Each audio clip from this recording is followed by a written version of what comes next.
SEC division crown slipping away until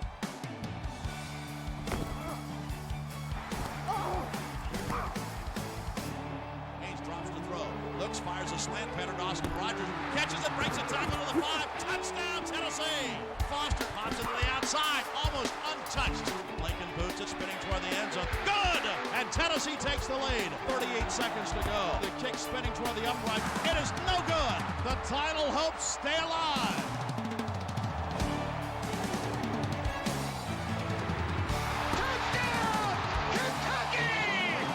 for the Vols, the dream continues. Only Kentucky stands in Tennessee's way for a trip to Atlanta in the SEC title game.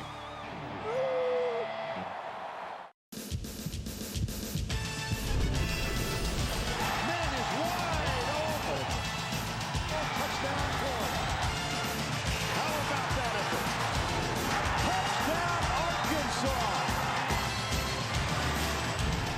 Are you kidding me? For the win.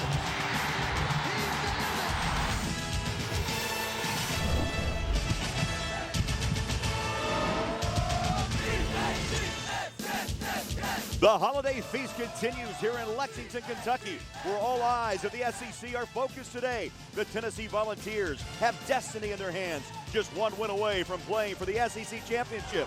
Hoping to burst their balloon, the Kentucky Wildcats, who have not beaten the Vols in 22 years.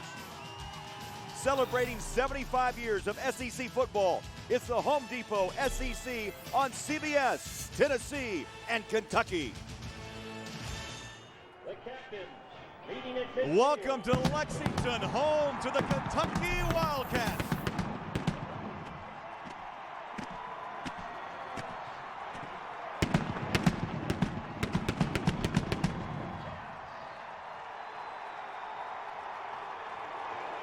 Bring on the Vols of Tennessee.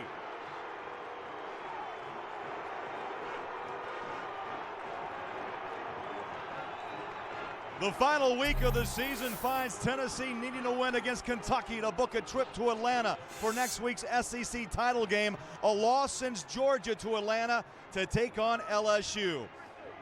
And hi everybody, Craig Bullerjack, Lexington. There is a playoff atmosphere here in the stadium today. And for Tennessee, it's very simple. You win, you go to Atlanta to play for the SEC title. If you lose, it's back to Knoxville.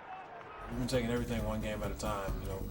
We can't really control anything else. All we can do is control what we can control and play Tennessee football. It's going to be real big that we go out there and try to make sure we spoil their dreams to make sure that we can live our dreams through this game. If we win, that we get to go play in the championship game, and we know that. I mean, if you can't get prepared and get yourself ready for the semifinals of the playoffs, then you don't have a heartbeat. I know one thing that would get the rivalry cranking up again, and that's if we could knock them out of the title in the SEC East. This has kind of been a journey, for us, and the culmination of the journey is kind of wrapped into this football game.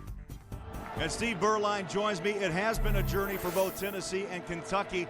What happens today, though, is so much is on the line, and you have to look at it. It's an opportunity to go to the SEC title game for Tennessee, but they have to get through Kentucky first, plain and simple. Well, this is legitimately a big game, Craig, and I've played in a lot of big games in my career, Super Bowl being one of them, and I can tell you honestly, these players right now, they've been dreaming about playing in this game since they were little boys. All of us did.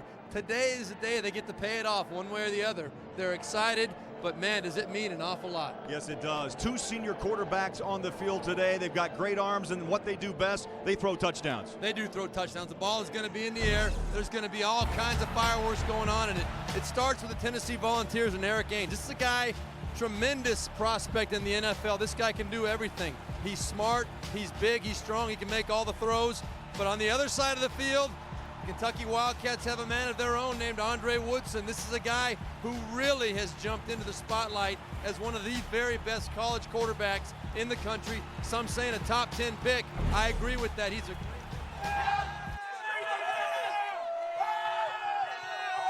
Weather today in Lexington, Kentucky, 45 degrees. Wind will not play a factor, and the forecast is for partly cloudy skies.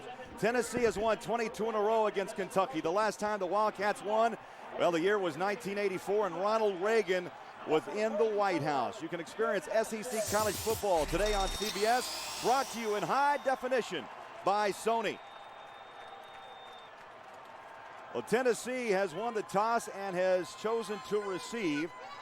Tennessee, 19th ranked in the country, coming off an incredible win against Vanderbilt last week, a 16-point fourth quarter. Kentucky did struggle in that loss to Georgia, 24-13. So here we go, Commonwealth Stadium in its 35th season, and a sellout crowd. Mastay will kick it away. And we are underway in Lexington. Heading towards the near sideline, out of bounds, and they'll mark it with a flag at the 12-yard line.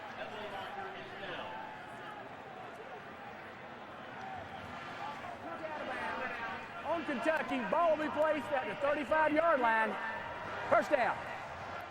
So Eric Ainge and Tennessee will start at the 35-yard line. Eric 24-9 as a starter at Tennessee. Let's check out the offensive line. Includes 3 sophomores and 2 juniors. They've allowed only 3 sacks. That's the best in college football. Backs and receivers, everyone gets a hand on the football in this Tennessee offense. Arian Foster just 11 yards shy of 1,000 yards on the season. So Ainge under center on 1st and 10 from the 35-yard line. Play action, throws back across the field, and the ball is right on the button. Arian Foster at the 20, the 15. Foster may go at the 5. Touchdown, Tennessee.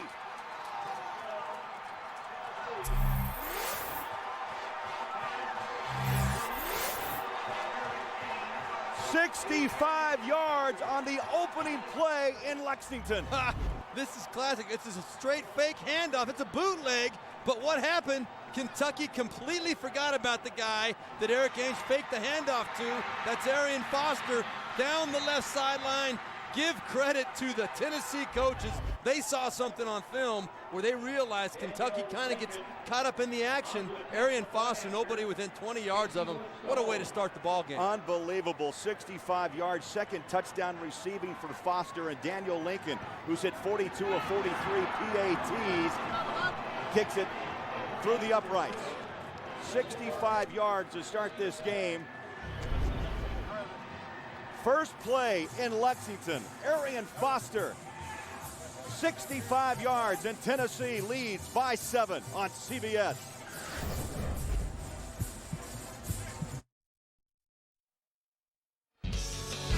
Well, already it's time for the playbook presented by the Hartford. Well, Craig, look at the action. All the action going left, and watch the Kentucky Wildcats. You're going to see when we freeze it right here. All of the Kentucky Wildcats are looking this way. Nobody sees Arian Foster down the left sideline right there. It's about as easy as it gets. But still, I'll tell you what, Craig, one of the hardest things to do is catch and throw a pass when you're that wide open. Tennessee executed that play to perfection, and it results in a touchdown. They immediately take control of this ball game, and Arian Foster knows that's very important when you're away. 16 seconds off the clock. Tennessee has now scored a touchdown, Steve, on 7 of their 12 opening drives this season. And that one, I don't believe most of the folks dressed in blue were even in their seats to see that one. Well, heck, we were barely in our seats. 65 yards to open.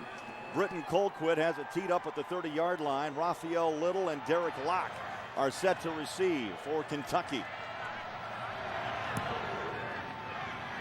Good kick by Colquitt. And it is taken down at the 15-yard line.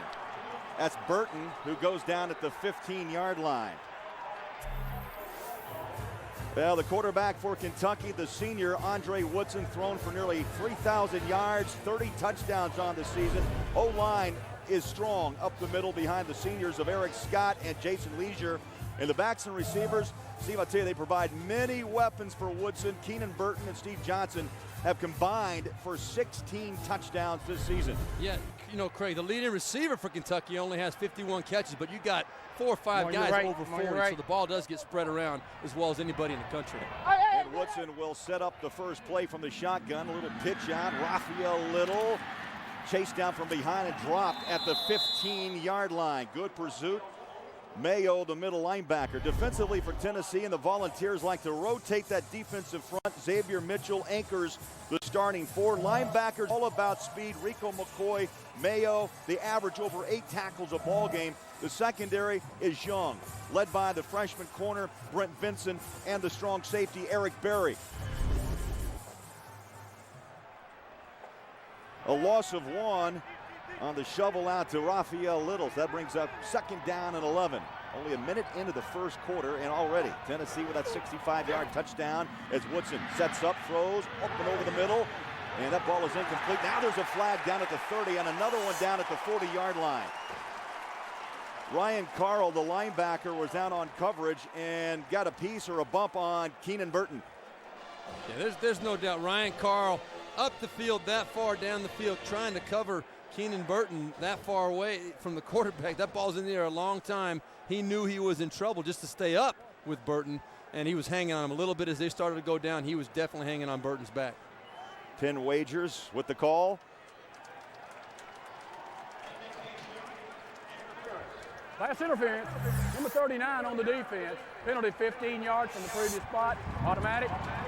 Automatic first down, and Steve, Carl gives up 3 inches to Keenan Burton. Yeah, I don't really know what they have Ryan Carl hanging down the field that far. One-on-one coverage with Keenan Burton, and you're going to see what Tennessee wants to do also is find a way to get to Andre Woodson. That 3 or 4 guys ready to say hello to him right there on the first play of the game, first pass play of the game for Kentucky. 1st and 10 from the 31-yard line. Quick throw to the near side, incomplete. And Steve, let's go above the line. Well, when Kentucky has the ball, they have to remember it is not a sprint. This is a quick scoring team, but against Tennessee, even though they're down 7, keep your patience, run your offense. Don't get carried away trying to make too much happen too soon. Now, Tennessee on defense, do not give up the big play. Make Woodson play 4 quarters. Make him make decisions all day long. Try and keep him in the pocket. Don't give him a chance to beat you quick. Quick hitter, Little, off the left side, maybe a yard to the 32-yard line. By the way, you look very good with the Golden Dome of Notre Dame. Yeah, and about, I don't know, 25, 30 pounds less on the frame, too. That always helps. Sellout crowd, Commonwealth Stadium, 67,606. And what's amazing, it's the 3rd largest city in Kentucky on a Saturday afternoon. A chilly Saturday afternoon at that. 3rd down and 8, shotgun, Andre Woodson. Long snap count. Pressure from the corner, Woodson fires it up, and incomplete. Incomplete the call. Dickie Lyons Jr., the intended receiver, and that brings up 4th down and 8. You know, this is an area, too, where Kentucky is the number 2 team in the SEC in 3rd down conversions, Craig, converting almost over 48%. Last week against Georgia, when they really struggled, they were 5 of 16. Very uncharacteristic for them, and today, right away, they're facing 3rd and long, and they don't convert. Massey back to punt.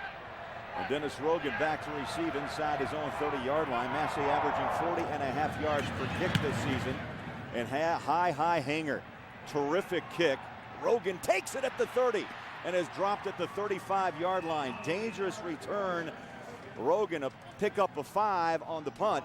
A 37-yard kick and a 5-yard return. Tennessee with the early 7-0 lead here in Lexington on CBS.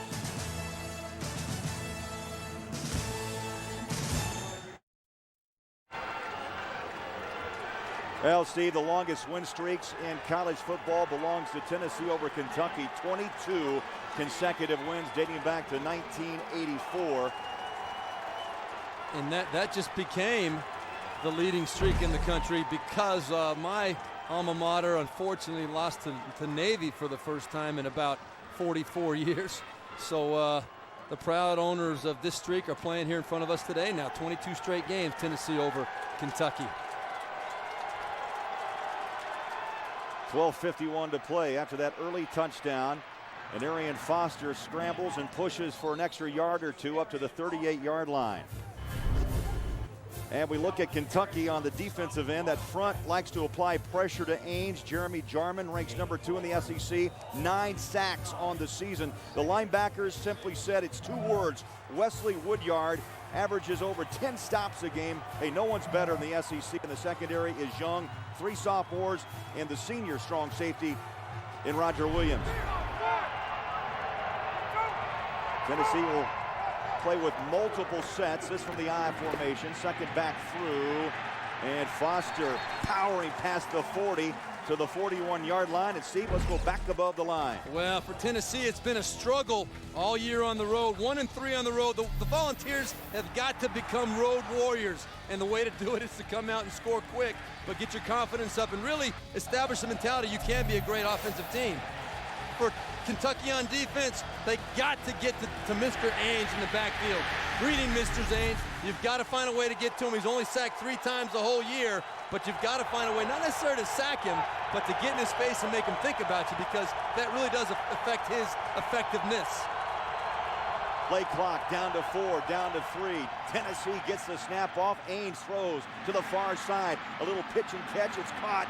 And Josh Briscoe, the junior, first down, Tennessee. We send you now to New York for a Liberty Mutual update. Timmy?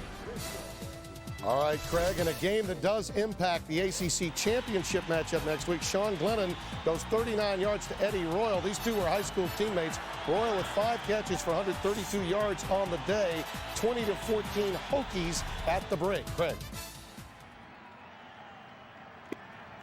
Well, the winner earns that trip to the Dr. Pepper ACC championship game. Virginia Tech and Virginia. Back under center goes Ainge after the pickup of 19 yards. Oh, baby. Hello, Mr. Foster. Jeremy Jarman put the helmet right on the numbers of Foster, number 27. Well, that was just a tremendous play by the sophomore defensive end. Jeremy Jarman almost looked like he knew exactly what the play was. I know for a fact he was not blocked by anybody, Craig. You're going to see he's on the shooting in right from the right side there, almost like the right tackle, Ramon Foster and Jock McClendon. They almost both assumed that the other guy had him, and neither one of them took him. Jarman from Collierville, Tennessee, said, you know what, I'm always been a Kentucky or Memphis fan. I bleed blue. That ball was tipped incomplete, and the intended receiver was Foster. That stops the clock with 10:22 to play, first quarter. And you know, Craig, that was one thing that we noticed looking at film, and I really spent a lot of time studying when the opposing defense gets people in Ainge's face. And that right there was a screen pass, so it was by design that they had some pressure coming through. But whenever he's got people in his face, his accuracy really starts to go downhill. From the shotgun on 3rd down and 14. Ainge now will walk up. Got a little Peyton Manning in his blood. Ainge walks up and walks back. With 4 on the play clock, takes the snap with 3. Fires over the middle. And Lucas Taylor with a tough catch at the 35-yard line of Kentucky and short of the first down. Well, by the same token, Craig, when you let Eric Ainge in his big 6'6" frame stand back in the pocket with a clear lane, he'll tear you apart every single week. He's going to make those throws in his sleep. You've got to find a way to do something to prevent him from seeing the whole field. And we're going to get an early gamble by Phil Fulmer right here, 4th and 4. Tennessee deciding to go for it. Now the Volunteers are 8 of 13 on 4th down conversions this season. And they let that play clock run. 4th and 4. Ainge takes the snap with 2. Throws it to the flat. It's caught. Foster upended at the 35-yard line. So the gamble does not pay off. Kentucky will take the ball on downs. And Lindley, the corner, with a great tackle, took the legs out of Foster before he could turn that corner. Super job of disciplined defense by the Kentucky Wildcats. Eric Ainge told us that's their biggest asset, is they are so disciplined. They let him throw that short one, came up and made the tackle.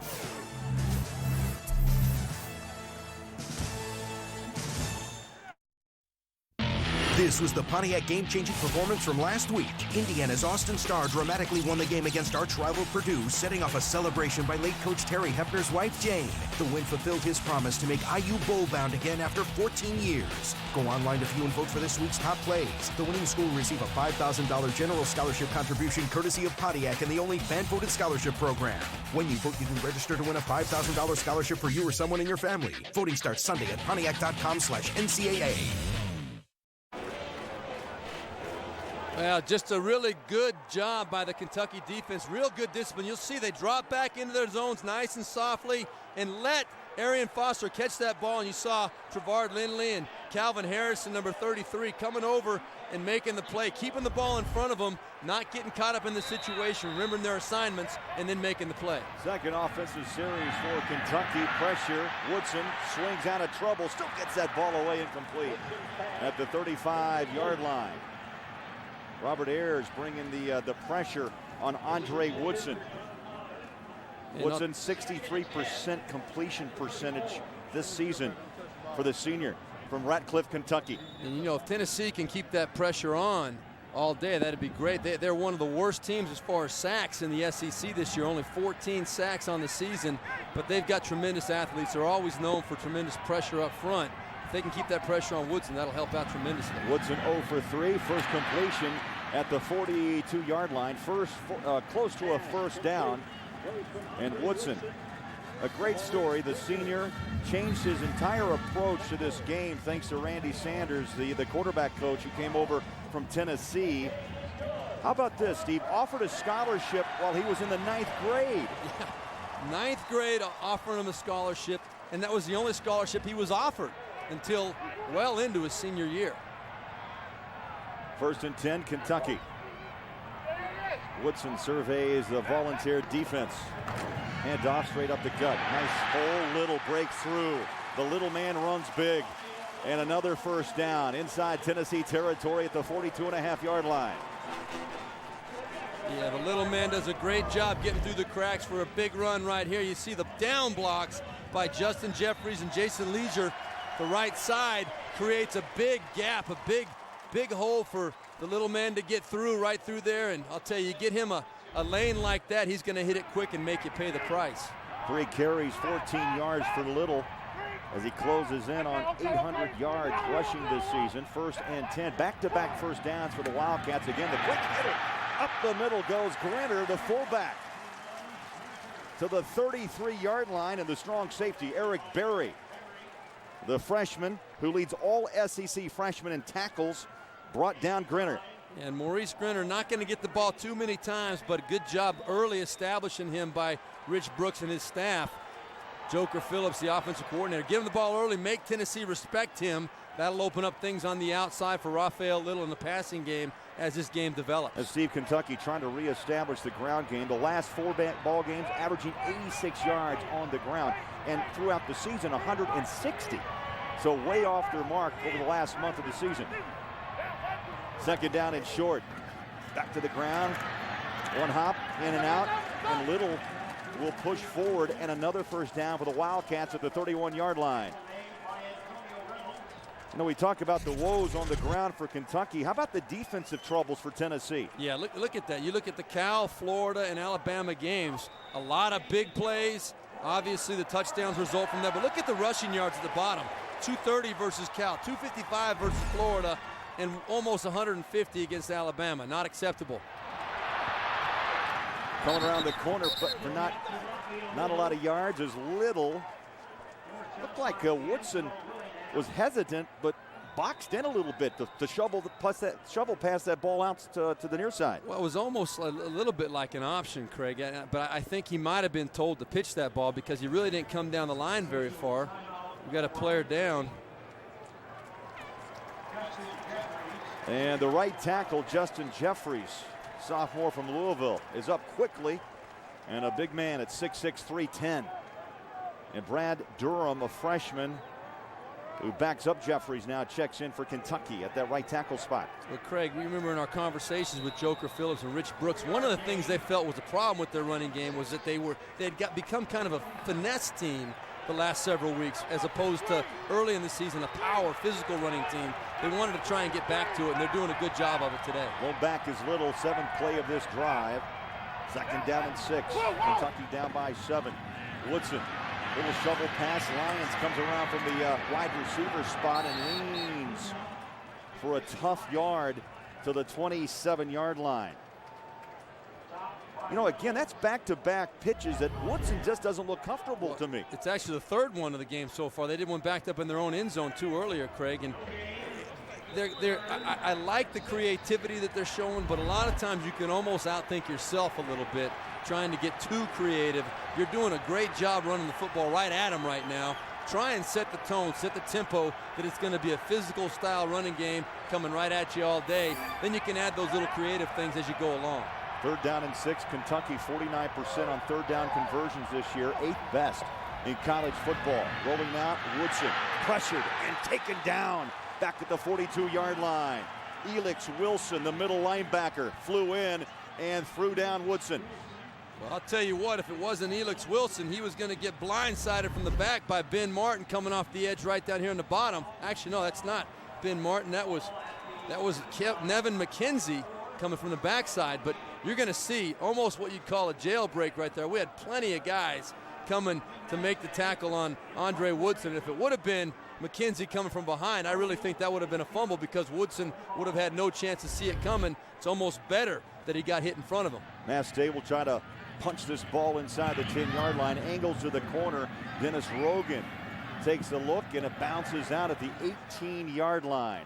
So the pooch kick forces Tennessee back inside their own 20-yard line. 6:05 to play in the quarter, and the Volunteers will have it up by 7 when we come back to Lexington.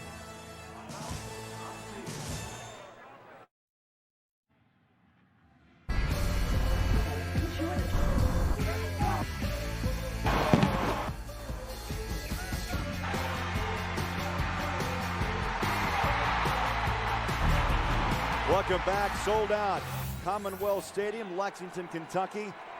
And the Wildcats with 18 rush yards early. Tennessee held to just 2. And Tennessee up by 7. And the football at their own 13-yard line. 6:05 to play, first quarter. Hardesty, first carry of the day, dropped at the 20-yard line, a pickup of 3.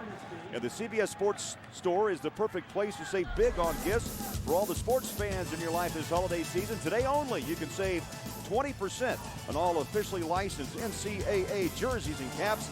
Get it now at cbssportsstore.com. And Steve, I will pass along my wish list to you at halftime. Yeah, you know what? You got it. For all you do for me, you got whatever you want, Craig. 20% off today. On the boot goes Ains, throws it out, and it's caught by the big man. The tight end Cottom. And Cottom breaks a tackle at midfield. Watch him run. Cottom, the senior, into the 20-yard line.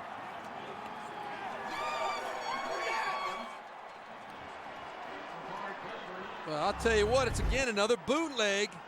Tennessee taking advantage of the aggressiveness of the Kentucky defense. Not too disciplined on 2 plays, 2 big plays by the Tennessee Volunteers. Doesn't make any sense that a simple play like that, Brad Cottom can get that wide open and make such a huge gain on such a simple play, a play that every team has in their playbook. Cottom, a senior, has a brother who's a sophomore who also plays tight end, Jeff Cottom. And both stand 6'8". Brad goes 270, his brother 260. And Tennessee in business once again. 2 big plays here in the opening quarter. Ontario Hardesty off the left side, inside the 20-yard line.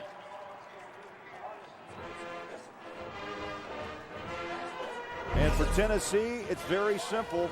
You win today, and Tennessee clinches the SEC East. They'll head to Atlanta to play LSU for the championship, and they have the tiebreaker. And because, see, we were in Knoxville when Tennessee turned their season around against Georgia. And I'll tell you what, that Georgia team is not the same team anymore. They are as good as anybody right now, playing as well as anybody in the country right now. I don't know who LSU would rather face because Tennessee looks pretty good right now. They've been hot as well. 3 wide receivers set, second down. And a throw near side, it's caught. Touchdown, Taylor broke a tackle of E.J. Adams. And Tennessee takes a 13-0 lead. Just a tremendous executed play by Eric Ainge and Lucas Taylor. Watch right here, this is by design. Ainge and Taylor both know that if the corner is overplaying him, E.J. Adams was overplaying him over the top, that's gonna be a back shoulder throw by design. Great communication, great decision making on both the part of Lucas Taylor and Eric Ainge. That's how you score touchdowns. That's exactly how you draw it up in the game, in the film room when you're sitting there talking about those things. Eric Ainge tosses his 21st touchdown throw of the season, 5th touchdown reception for Lucas. The Daniel Lincoln with the extra point, and one more time, Taylor breaks the tackle and goes 18 yards, and Tennessee leads on the road by 14.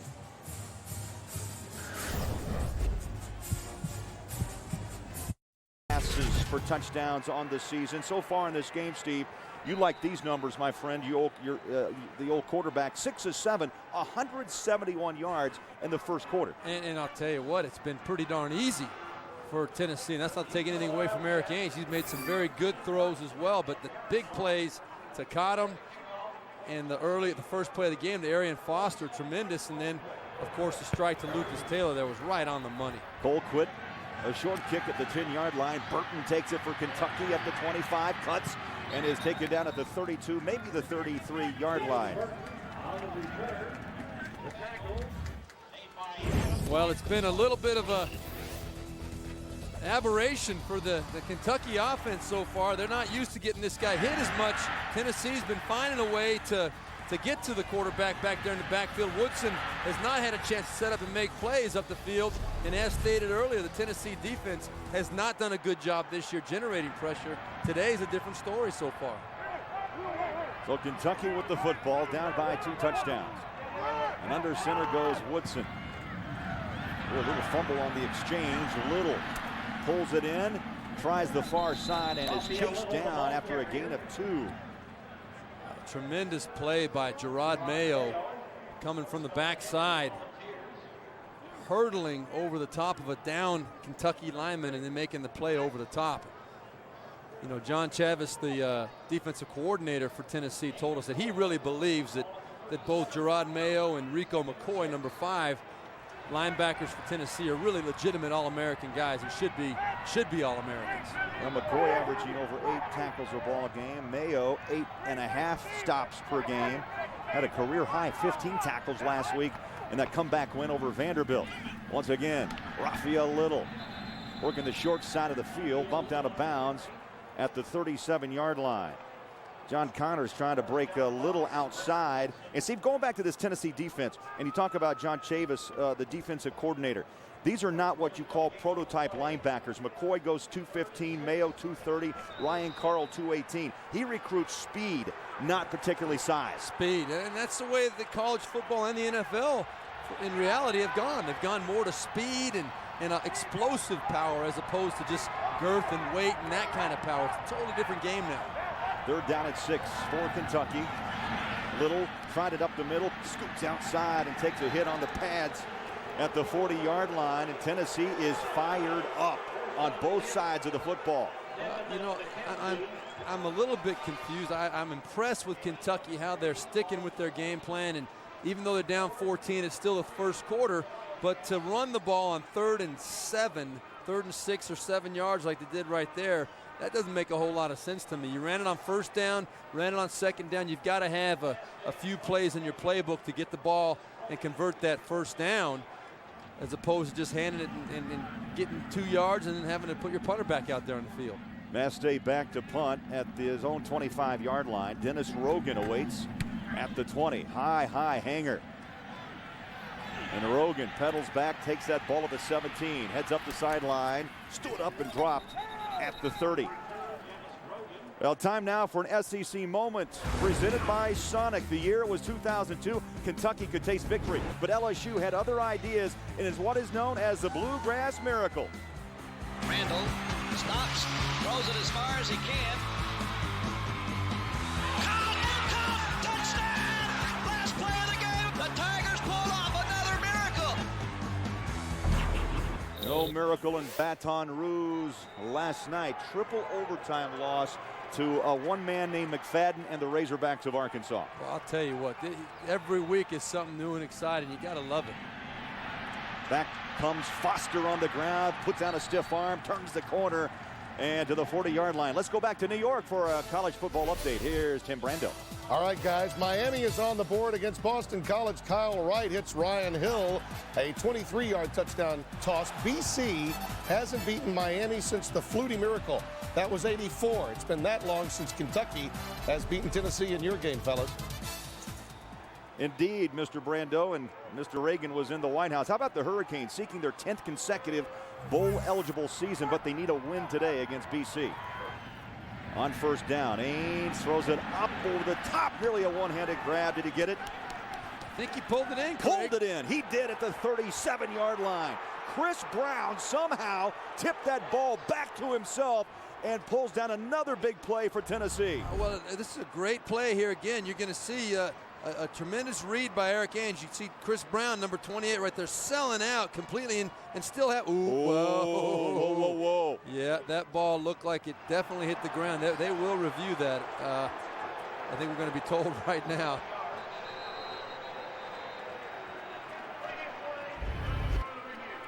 Yeah, and as great an effort as that was by Chris Brown, I think that one might be overturned.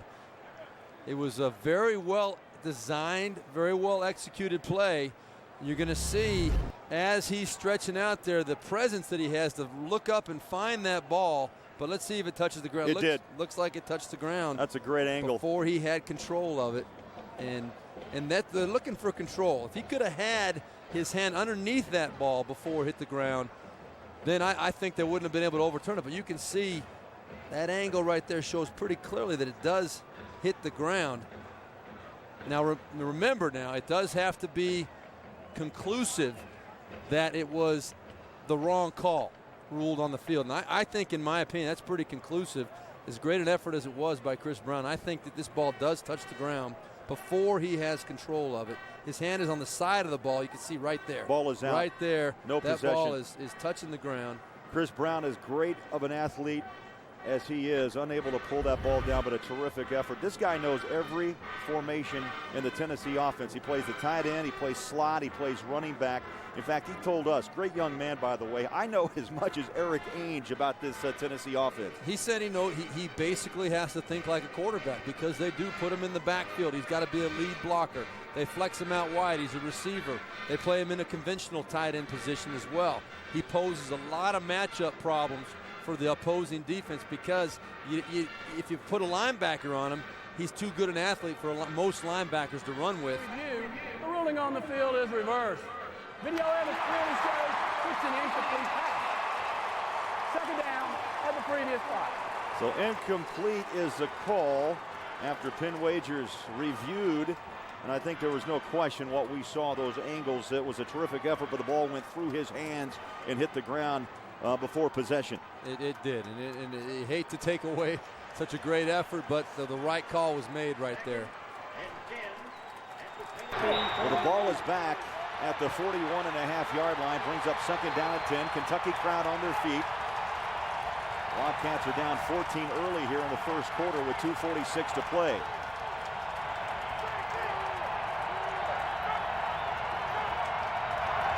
Ainge barks out the call. Foster finds room, takes a shot near sideline, and is driven out of bounds at the 49-yard line.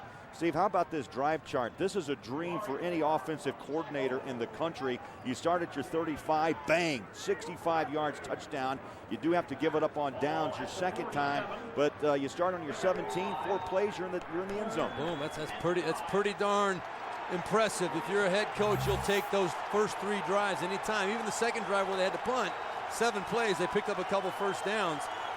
You're not going to score every time, unfortunately. That's a pretty good start to the ball game there. Well, a 4 wide receiver set, and now they shift as Ainge went from shotgun to center. He has 4 on the play clock, down to 3, down to 2, down to 1. And Tennessee calls timeout. That was good presence by Josh Briscoe, number 81, the wide receiver, realizing that Ainge was not going to get the play in.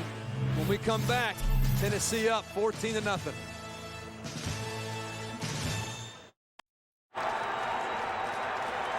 Well, a cloudy, cool day in Lexington with a packed house. Commonwealth Stadium. Tennessee, after the timeout, looking at 3rd down and 5 from their own 47-yard line. Tennessee with a 14-0 lead. Kentucky will rush 3. And they throw the flat complete. Once again, Taylor spins out of trouble to the 30-yard line. Let's go to Tim Brando for this Heisman Watch presented by Nissan. Tim? Craig and Steve, you could say Darren McFadden laid down the gauntlet yesterday. 206 yards in the win over top-ranked LSU. But quarterback is the marquee position in football. Tebow, of course, who you'll see later in the 2020 club, runs and passes. And Colt Brennan set a new NCAA touchdown passing record. I think McFadden did himself, won himself some votes last night, national television here on CBS, in that thrilling triple overtime win in Baton Rouge. Pressure, and Ames throws it away. Now you talk about McFadden, but also Missouri and Kansas. Their quarterbacks, Daniel and Reesing, they will play tonight in Kansas City at Arrowhead. And don't forget Mr. White at West Virginia. Other Heisman hopefuls, and I think tonight's game in Kansas City will be play big for Daniel and Reesing. No doubt about it. Those two guys in a position that no one would have ever expected going into the season. And then, of course, Pat White, West Virginia, they're number 4 in the country in the BCS poll. So you got the 2, 3, and 4 teams in the BCS. Their quarterbacks having outstanding years. All of them very deserving of the attention they're getting. Daniel and Reesing have combined for 60 touchdown throws this year. That ball short on the throw by Ainge, and it goes incomplete to Briscoe. Oh, the Heisman race. It's been hot. You know, McFadden finished strong last year, but not quite. I think last night's game, he's going to be tough to dethrone. Tebow, of course, right in the mix of it as well for Florida. Well, you know, Tim Tebow is a very unique quarterback in many ways, in so many ways. But Darren McFadden, I think, is the most dangerous player in all of college football. They've stumbled a couple times this year, but that guy is legitimate, and he's going to be the first pick in the draft whenever he decides to come out. He is a tremendous football player. Tennessee again looking at the play clock, down to 3, down to 2. Ainge takes a snap with 1, throws it a flat on a dart at the 35. It's Foster and dances for about a pickup of maybe 1, maybe 2 to the 30-yard line. Well, again, we see a great example of the Kentucky discipline on the outside, allowing Ainge to complete the short pass to somebody underneath. That time it was Arian Foster, the running back, then coming up and really being in good position to make the tackles. The difference in this ball game, Craig, so far is the fact that there have been 2 plays that Kentucky has lost their discipline, and Tennessee has made them pay big time. Once with a touchdown, the other time with about a 65-yard pass to Cottom, the tight end. That is why this game is 14-0 right now. Daniel Lincoln in to try a field goal of 47 yards, his longest this season, 48. It just missed. Just missed from 47 yards. Air's a little heavy today in Lexington. It is. I don't think Lincoln really caught that thing as well as he would have liked to. I think he's definitely got the range to make that kick. He just didn't hit it real solid. His timing might have been off a little bit, but you're going to see when you look at it, it looks pretty good all the way. I don't know exactly what the problem is, but it ends up being just a little bit short. It was right down the middle. So Kentucky gets good field position as a result. Down by 14, shotgun as Woodson hands it off. And up the middle, Derek Locke, the freshman out of Hugo, Oklahoma, picks up 2 yards. Locke is a terrific story. Signed on, Steve, to run track. And now he's playing football. He's a terrific 100-meter man, long jumper. How about these numbers last year at Hugo High School? 51 touchdowns, 3,200 yards rushing. That's a career. Good protection as Woodson fires, and it's incomplete at the 45-yard line, and Eric Berry nearly had his 5th pick of the year. Yeah, and this Eric Berry, he is something else.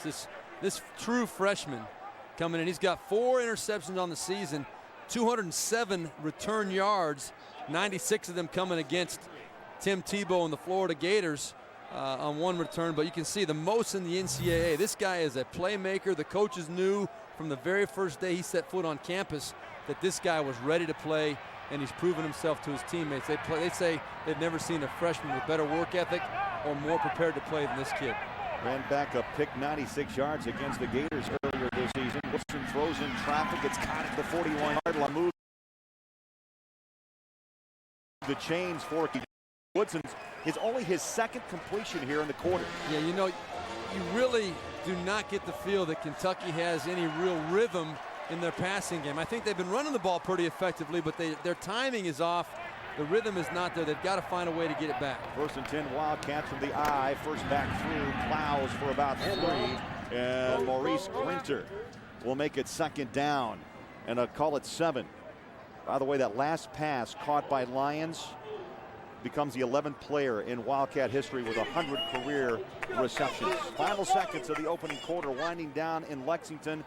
Big touchdown by Foster. First play of the game for Tennessee. Taylor from 18 yards. And it's 14-0 after 1 quarter. The Home Depot SEC on CBS will continue after this message and a word from your local station.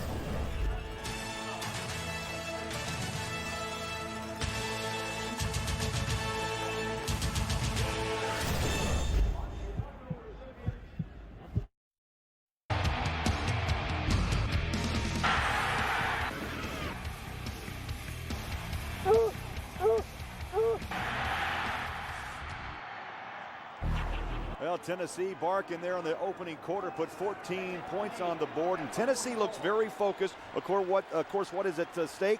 A trip to the SEC championship next week in Atlanta. Tennessee wins, they're in. If they lose, Georgia goes to Atlanta, Steve, to play LSU. Very simple. Doesn't get any bigger than this. First play of the second quarter, Woodson on the keeper and picks up maybe 2-3 yards. Craig Bullard back along with Steve Berline as we start the second quarter. The first quarter just dominated by Eric Ainge over Andre Woodson. 194 yards passing in that opening quarter. 2 big plays, the difference. Yeah, to only 19 yards passing by Kentucky. Who would have thought that? I mean, it's amazing. Both these teams have so much at stake. Kentucky coming in and saying, hey, this is not about the Tennessee Volunteers and what's at stake for them. It's about us and what's at stake for us to go out as a senior class and make a statement, get to a big bowl game. We've got to win this game. Well, they better start playing some better football offensively if they're going to win this game. Tennessee brings pressure. Woodson able to fire that ball over the middle. Caught for a first down. Jacob Tamme, 45th reception of the season. Mayo brought the heat and put the hurt on Woodson. Andre able to stay in that pocket just long enough to find Tamme. It was actually, I think, Robert Ayers coming off the side, Craig, right there. Boom, number 91, meeting him in the backfield. That's a big boy coming with a full head of steam. Tremendous play, and Woodson, he's not getting comfortable back there because of the pressure coming from Tennessee. First and 10, Kentucky. Quick hitter up the middle. One tackle is broken to the 40-yard line. And it's Grinter who has pushed down a couple of tough runs here in the first half. Hefney, the tackle. The senior free safety. So it's a 5-yard pickup.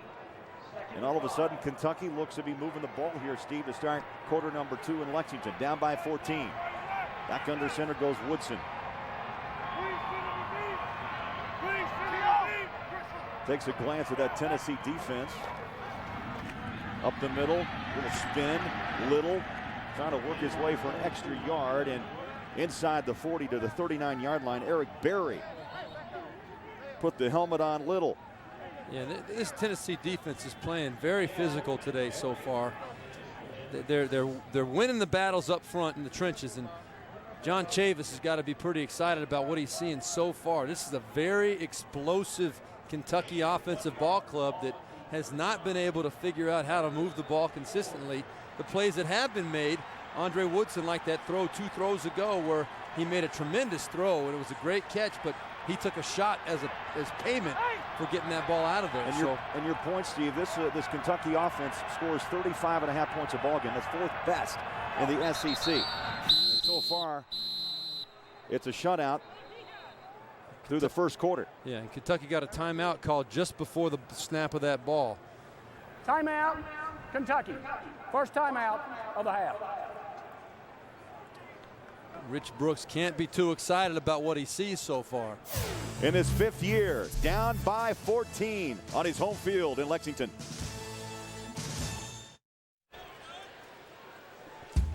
Monday on CBS, How I Met Your Mother goes where no other comedy has gone before. The Victoria's Secret Fashion Show. Heidi Klum guest stars on an all-new How I Met Your Mother, Monday at 8, 7 Central on CBS. Ninth play of this drive coming up. And Kentucky looking at 3rd down and 4, just inside the 40-yard line of Tennessee. Once again, Woodson changing it up at the line of scrimmage, and the play clock runs down to 2. Able to get it away. Raphael Little cuts it to the far side, breaks another tackle, first down Wildcats. And Kentucky, big play, and this drive will continue, 1st and 10. Watch this cut, Craig, in the backfield by Raphael Little. Look how quickly he has to make this move. Boom, right there. 2 guys, Ryan Carl overrunning it, as well as Xavier Mitchell, and this guy's got the ability to accelerate. Watch this right away. He sees it coming. Whoa! Got to go back to the left, and then does a great job bouncing it outside, using his blocker on the outside. That was Steve Johnson, number 13, coming in, allowing him to get around that corner for the first down. Pick up a 7. Woodson fields pressure, fires near side, wide open, and the catch is pulled down by Steve Johnson. Johnson, 9 touchdown receptions on the season and hauls in his 49th catch of the year. And I'll tell you what, the hits that Andre Woodson is taking on a regular basis, those are going to pay off for Tennessee as this game goes along. He is not able to stand back there and deliver the ball like he's used to. I mean, that one right there, another one, he stood in there strong, delivered a strike, but he's paying the price every time. Well, he's been sacked once, hurried twice, knocked down 3 times, and still over 12 minutes to play in the first half from the I formation. 1st and 10, Kentucky in the blue zone. Looks one way, looks the other, has a man. Touchdown, Kentucky!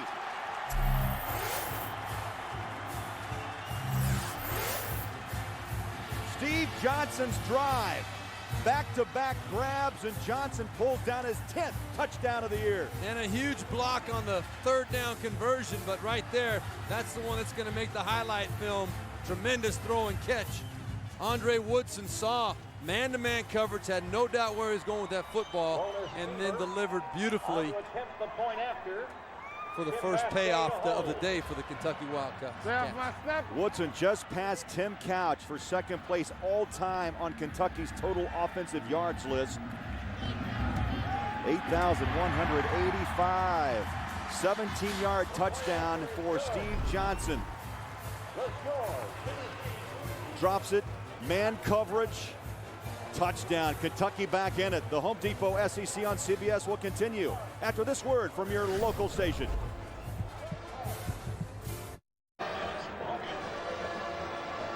Well, this is a quarterback's dream right here. You're going to see 1, 2, 3 Tennessee defenders lined up man-to-man. You're going to see a straight fade up the sideline, fades across the board, and perfect execution by Andre Woodson to Steve Johnson. Exactly what a quarterback's supposed to do. Use his eyes. He looked to the right to pull the free safety that way, and then delivers a beautiful ball over the top for the touchdown and to get the Kentucky Wildcats back into this ball game. Yeah, Kentucky won 11 plays. They marched 70 yards, less than 4 minutes on the clock. And the difference, of course, Woodson on that drive after some early struggles went 4 of 5 for 49 yards. Capped off by that grab by Johnson. Man coverage, 17-yard touchdown. Good kick.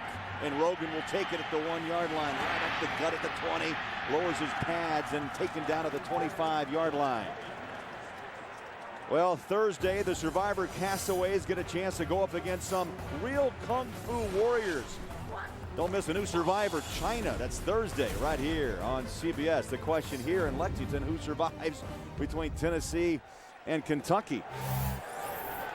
Well, we got a little bit of time left to determine that one, but that touchdown should get this Kentucky crowd back into the ball game. The Kentucky defense trying to get these fans back into it.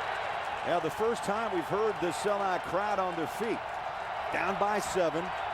Still early in the second quarter. Ainge goes under center. Play action pass. He'll set his feet. Goes up top. And a grabbing dive at the 44-yard line. How about Lucas Taylor stretched way out? But guess what? It's coming back. He stepped out of bounds. The referee dropped his hat. Whenever you see a referee dropping his hat like that, that means that the receiver stepped out of bounds, and I'll tell you what, he must have been forced out of bounds. That's exactly what happened. Receiver was pushed out of bounds. And it's a big difference. If Lucas Taylor would have gone out of bounds on his own, there's contact. You can see right there, there's a little bit of contact. I'll tell you what, not much. Lucas Taylor got away with that one. If he wasn't forced out of bounds, which I don't think he truly was, that should not have been a completion. Well, the crowd agrees with you. 1st and 10, Tennessee. Little cutback and a push as Foster picks up 5. The free safety, Calvin Harrison, came up to make the tackle. And the point to emphasize on that, though, Craig, is that you might ask, well, why was that not reviewed? That is not a reviewable play. That's a determination the referee made that it was a force out. It cannot be reviewed. Well, big plays. The storyline here in the first half in Lexington. Tennessee back on the front porch, knocking on the door, leading by 7.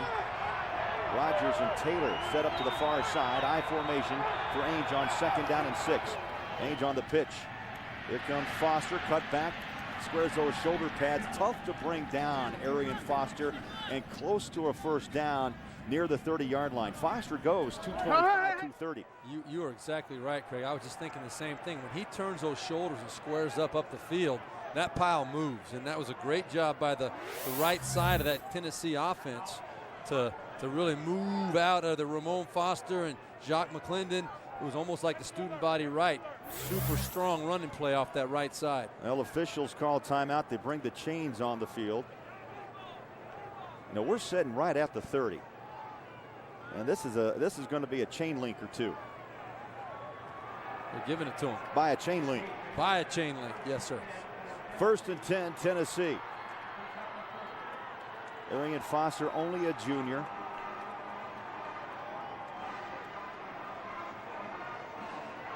.28 yards on 7 carries a day. He's well over 1,000 yards rushing now on the season for Tennessee. 2 wide receivers, Rogers and Taylor near side. And we've seen this all day, Steve. This Eric Ainge goes under center, steps back, takes a look back at the sideline as they read that Kentucky defense. Play action pass, Ainge with protection, dumps it off. It's at the 40. And a big loss by Tennessee. Wesley Woodyard wrapped up Foster.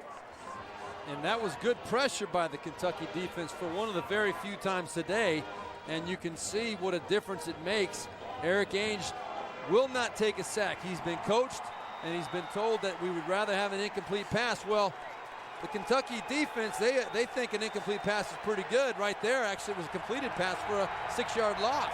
2nd down and 16. That play indicates, basically maps out the reason why Ainge has been dropped only twice, and that offensive line has given up only 3 sacks on the season. That's exactly right. Big hole up the middle. Foster dances, breaks the tackle at the 30, and drops. He'll get back 7 yards to the 29 and knocked down by Roger Williams, a strong safety. And Steve Brown, the defensive coordinator for the Kentucky Wildcats, he told us, he said, we're not measuring success pressure-wise by how many sacks we get on Ainge. We feel that if we can fluster him and get him off his rhythm, that he will not respond very well, and that we'll get incomplete passes, which is really what we're looking for. There's Steve Brown, the defensive coordinator, middle of your screen. First year as the defensive coordinator through the last 4 as a DB coach. Shotgun formation, Tennessee 2 of 4 on 3rd downs. It's going to be short as Chris Brown is tackled by Johnny Williams, a strong side linebacker. So Kentucky playing their lanes and very little room for Chris Brown to do his thing. And Mr. Lincoln is going to come back out here. Daniel Lincoln, actually no, they're not, a little too far for the field goal. Looks like they're going to punt it. It would be about a 46-yard field goal that they are going to go with it.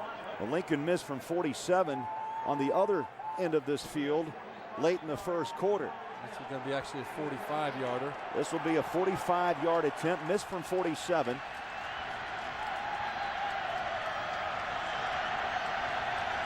Far hash, high snap, the kick is away.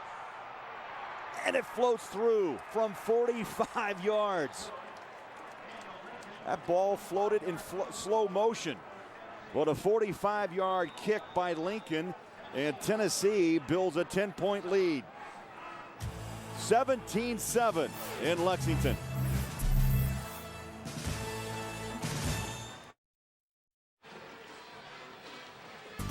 Celebrating 75 years of football in the SEC. Let's take you back. The year was 1984, the last time Kentucky beat Tennessee. Wildcats, George Adams ran for 110 yards, 2 touchdowns as Kentucky upset Tennessee. And Coach Jerry Claiborne was carried into the sunset on that particular day 22 games ago. 22 long years ago if you're a fan of the blue. And today is the day that all the players told us that students on campus, everybody feels that this is the first time that they really have a chance to win this ball game. They belong on the field. They feel like it's really their game if they go out and get it. Colquitt will kick it away from the 30, angles it to the far side, and it takes a bounce out of bounds. And Burton will let it go out of bounds at the 10-yard line. Good decision by the senior Burton to let that ball go out of bounds. Ball comes out to the 35-yard line now. That's a nice return right there. Well, Woodson 0 for 3 to start this game. Since then, 5 of 6 passing for 60 yards and a touchdown. And I'm impressed by how he's doing it too, because he is standing in there under pressure and taking the hits and delivering that ball. Kick out of bounds on the kicking team. Re-kick, further yards, fire the back. So a re-kick. We've seen 2 bound out of bounds in this ball game. Yeah, the Kentucky Wildcats have chosen to have the re-kick. Maybe they feel like they can do better than get it out to the 35-yard line. We saw earlier on the opening kickoff when Kentucky kicked it out of bounds, Tennessee took the ball at the 35-yard line. Well, they like their 2 return men in Rogan and Locke, both explosive. They're going to march this ball back at the 25-yard line. So, again, Kentucky is assured at least good field position as both receivers back just inside the 15-yard line. 8:57 to play first half, and Tennessee with a 10-point lead.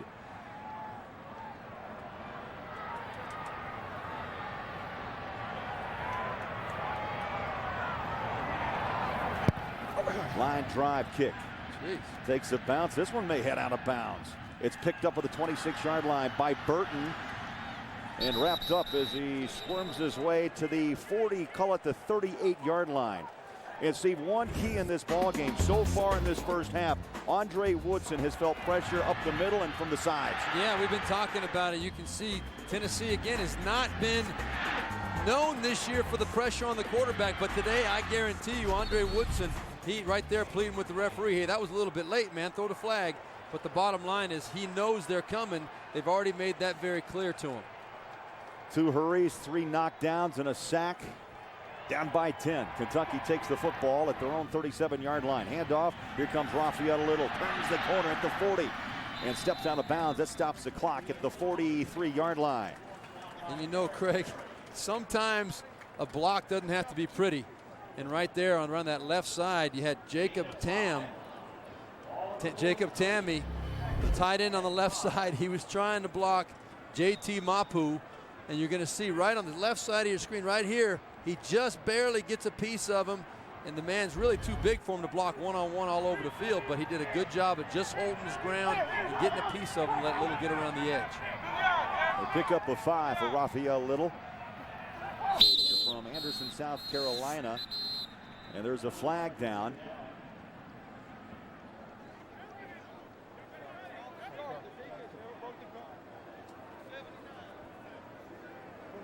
Where's the ball at?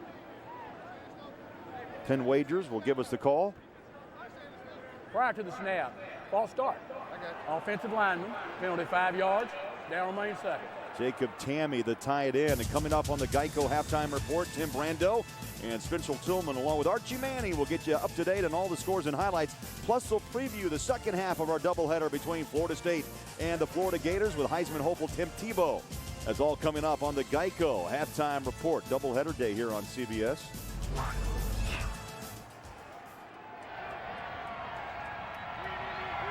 Woodson under center, checks once again. Scans that Tennessee defense. Quick hitter right up the gut. And Little is tripped up. I believe Mayo got him on the feet. Hefney was there as well, but just a huge quick hitter, and the seas parted early. Yeah, the Kentucky offensive line is doing a good job of creating those seams for Raphael Little to get up inside. They've done a good job running right at this Tennessee defense all day. They just haven't been converting third downs on a regular basis until that last drive where they scored a touchdown. But if they can just convert on third down, they'll get some things going here. Now the Wildcats have made 3 of their last 3 third down conversions. You look at 3rd down and 5. It's over 8 minutes to play. Backside pressure, and Woodson never saw Ricardo Kemp coming. And that was just a complete bust by somebody. Kemp coming off the backside. You can see him standing there at the top of your screen.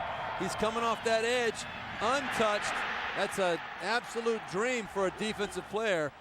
For some reason, the Kentucky Wildcats had not accounted for that. Now, Kemp is a safety, and in many, many protection schemes, I know for a fact that Andre Woodson, the quarterback, is responsible for the safety. Maybe he got a little bit confused as to what position Kemp was playing. That's the only thing I can think of. He might have had to been hot on that play instead of thinking he was protected. Mastay will punt away at the 25-yard line. High hanger and a fair catch, and Rogan has to dive. Loose ball. Oh, and he came up with it. Somehow, he pinned that ball underneath his body. I don't know how he did it. At the 34-yard line, you could hear a gasp here in Lexington. 31-yard kick, and that ball just died down off the foot of Mastay. Well, the true freshman Rogan right there taking a big gamble. Almost cost his ball club. Tennessee doesn't need that at this point, leading 17-7. Tim Brando in New York. Coming up on the Geico Halftime Report, Spencer Tillman, Archie Manning, and I will get you caught up on all of today's action, including the battle for the ACC Coastal. Jamil Sewell takes it in from a couple of yards out. It's 23-21 Virginia Tech. Now back to Tennessee and Kentucky. 17-7, ninth-ranked Tennessee over Kentucky. And Steve, last play, the Vols, they dodged some danger. Well, look at this. Watch the ball hit the ground, and somehow Rogan sat on it. Dennis Rogan pinned that ball underneath him, and he was the Southeastern Conference Special Teams Player of the Week last week for his tremendous returns against Vanderbilt, which actually set up the winning score and a couple other scoring drives for the Volunteers. But boy, did he get away with that one right there. That was almost disastrous for the Volunteers. Ontario Hardesty with the carry, stiff arms his way close to a first down. Lindley, the corner for Kentucky, ran him out of bounds. You look at the comparison between Ainge and Woodson thus far. Ainge 11 of 15, Woodson 5 of 9, but look at the yards. 224 yards passing in the first half for Ainge. Well, the check mark right now goes to Ainge. Obviously, the numbers speak for themselves, but I think Woodson's finding himself a little bit more comfortable out there. Even though he's getting hit under pressure, he's starting to get a little bit more of a rhythm going, and that'll spell for better things, I think, in the second half. Second down and short. In fact, now it's going to be second down and 4 as Hardesty has dropped. Micah Johnson, the middle linebacker, made the stop. The sophomore out of Fort Campbell, Kentucky. But having said that, Craig, you're 100% right. Ainge is really playing a tremendous, a fantastic football game at this point. I can't fault him for any decisions he's made, and he's delivered the ball on time, on the money all day. Tennessee running that hurry up. Under center, and again a glance back to the sideline. Third down and 2.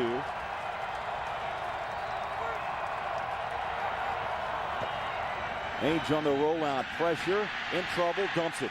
Now that's, again, is a great example of what Ainge does so well. Don't take the sack, get rid of it, and the reason why this team has only given up 3 sacks. And that's exactly right, because that was a busted play. The things that go on before the snap with the coaches calling plays and getting him into Ainge, he called for a bootleg over to this side, and his receivers didn't get the call. Nobody ran a route on this side, and Ainge smartly. Grounding. And number 15, which is a loss of down penalty. Ball be spotted at the spot of the flag. Well, the question was he outside the tackles? He might very well have been. We have to go back and look at that, but maybe it wasn't so smart if he was inside the tackle box. But anyway, it was going to be 4th down. It's a field position thing. You can see he's right on that tackle box line. Yeah, he's outside when he let go of it for sure, but again, that's not reviewable. The officials felt that he was still in that tackle box. He probably was outside of it. Good pickup by you, but it was really a busted play that got him in that position, and probably a good decision by Eric Ainge not to risk a turnover, a fumble on a sack. Colquitt inside his 10-yard line, boots it away. Good kick. Raphael Little settles underneath at the 35-yard line. Nowhere to run, maybe a yard, and he'll be taken down at the 37-yard line. Now I see another flag down, Steve Berline, at the 35-yard line. As you look at Ainge and his protection all season long, only 3 sacks, 409-yard attempts. Yeah. Coming into this game, average of 1 every 135 pass attempts. After play is over, personal foul. Number 8 on the receiving team, 15 yards. First down. Well, that will not please Rich Brooks. DeMario Ford, the personal foul, and that takes the Wildcats back to their own 22. I don't know if Rich Brooks is mad at DeMario Ford or the referee. We'll see. He's mad at DeMario Ford. Looked like a slap to the face mask of McKenzie. Yep, the second guy always gets nailed, and that's a big blow because that's about a 20-yard swing in field position right there. Handoff, Little scoots outside and then taken down at the 27-yard line. Let's get an update on Boston College, Miami. Here's Tim. All right, Craig, first it's Kyle Wright going with the fade to Sam Shields, a 2-yard touchdown toss. But moments later, Matt Ryan, once a Heisman candidate, his 3rd touchdown pass of the game, 23-yard connection to Clarence Megwa, 21-14 BC. Craig. Well, Timmy, as you know, Boston College has not beaten Miami since the famous 1984 Flutie pass to Phelan. Pardon me. Gerald Phelan. What a play that was. Replayed time and time again as Woodson throws, and it's caught by Tammy, the tight end, to the, call it the 30-yard line, the 31. You know, last year in Knoxville, Jacob Tammy, a career day of 7 catches, 120 yards in that game. Well, he got a nice round of applause on senior day here in Lexington. He's an academic All-American from Kentucky. Does a lot of wonderful things in the community. Very involved and up for numerous awards, national awards for all the wonderful things he does for this community here in Lexington. Big 3rd down for Kentucky. 3rd down and 1. Don't think he got it. Little is right back at the line of scrimmage. It's going to bring up 4th down for the Wildcats. So what do? The clock runs as you head to under, 4 minutes. Yeah, and it's a 10-point ball game, 4th and about a half a foot. Yeah, Rich Brooks, he's making the right decision. You saw a little frustration there saying, we got to kick it. Why can't we pick up a 1-yard gain when we need it on 3rd and 1? You can't go for it backed up into your own end zone at the end of the half and run the risk of going down 24-7 going into halftime. Well, in an opportunity, so much time that you could still build a 27 lead on a Daniel field goal. And you know what else was a factor? That personal foul on DeMario Ford. If they would have not had that penalty. Timeout. 17-7 Tennessee.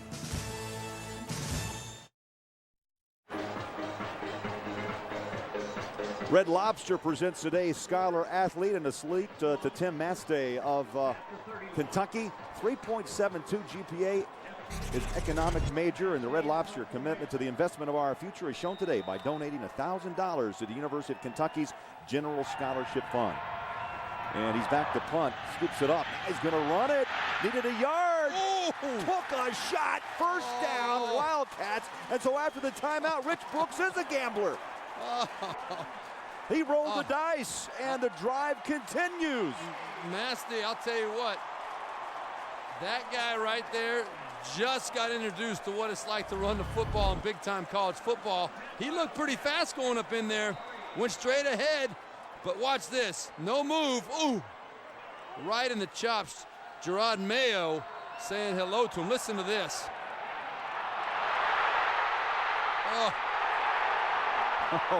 A Tennessee sandwich, and he's still feeling the effects. He's thinking, I'm glad I'm a punter. I don't have to deal with that on a regular basis right there. What a gutsy play. Well, how tough, though, Steve, in the first place to handle the snap. He had to take it on a one hop. Yeah, it was a bad snap. What a gutsy call, like you said, though, by Rich Brooks to go. It looked like it was designed. There was some blocking going on, and he picked it up and went straight ahead. Rich Brooks just happy he made it, even though it was only by about a foot or two. Scooped the ball up, and then decides to tuck it and go. Now you know what? It was not a fake. No, that was a planned. That was a planned call. No, it wasn't. The players were all running up the field to cover for the punt. I tell you, it was amazing. I think what he did when he picked up the ball and he realized there was some pressure coming, he said, one of these guys might block this thing. You're going to see. Watch everybody. If you could see right there, he's getting ready to punt, and he's like, oh, this guy's coming in to block it right here from my right side. And I really believe that was a reaction rather than a called play. And we'll get back to that at some point, I know, but in my opinion, you can see from behind, everybody was running up the field to cover the kick. And a question that Rich Brooks will have to answer at halftime, post-game, first down, and off the left side goes Little. You know, the way I thought he sold it, I thought Mass Day sold this. Watch all these guys. They're blocking like the 1001, 1002. They all release up the field. They're all going up the field to try and cover for the kick. Yep. Even number 47 was 41's looking. You're right. They're all looking up the field to go cover the kick. 41 had his eyes to the sky. Yeah, that was a reaction by the punter, and it pays off for Kentucky. Second down and 6. 3 wide receivers set near side. Now Coach Brooks will say, sure, I called that. He wasn't down. And the drive continues. Play clock wound down to 2. Standing in that pocket for a week. You have to get rid of it. Yeah. Woodson, the O-line gave Woodson all the time they could. That was totally on Woodson. That was a coverage sack all the way, meaning that he was looking up the field, had plenty of time to make a decision, but there obviously was nobody open up the field. And that's where Andre Woodson would be better served to tuck it and run, trust his legs. He's a big guy, he's a fast guy. He can tuck it and do some things with it or throw that ball away. Ricardo Kemp. Yeah, the clock still runs and you lose yards. That's not a positive play at all. Kemp 2 sacks on the day, 12 yards lost, third down and 10. Tennessee up by 10. Late here in the first half. Woodson dances again and throws it far side. It's a comebacker, and it's caught by Johnson. Now they call it incomplete. Pushed out of bounds. Yeah, and so after all that, it's going to be a punting situation once again for Kentucky. Well, I would expect the Kentucky Wildcats to come out with a little bit more intensity the second half. They just really look like offensively they are not sharp. They're not as fired up as we felt they would be coming into this ball game, and they're kind of sitting back on their heels, letting Tennessee dictate everything. I think it's second half they'll come out with a little bit more fire and challenge this Tennessee Volunteer team a little bit more. Mass Day, the high hanger, and that ball will bound out of bounds at the 20-yard line. Let's get a college football update. Back to New York, and here's Tim. All right, Craig, Virginia Tech freshman quarterback Tyrod Taylor, he's beating Virginia with his legs. Sean Glennon doing it in the air. This is his second touchdown run of the game. Winner goes to the ACC title.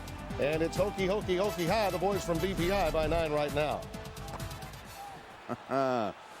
Timmy, you got a great voice singing that. Virginia setting an NCAA record with 5 victories, 2 points or fewer. That's hard to do. First and 10, Tennessee. At the 20-yard line, 4 wide receivers. Ainge from the shotgun, fires to the flat, it's complete. And a first down, Tennessee, as Dickie Lyons Jr. picks up big yards out of bounds at the 35.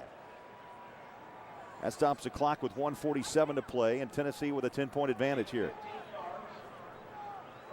And Tennessee obviously has plenty of time here now to work the clock and try and get on the board. That's a good first play to this 2-minute drive, and all the confidence that Phil Fulmer has in his offense today, they're going to try and get some points out of this.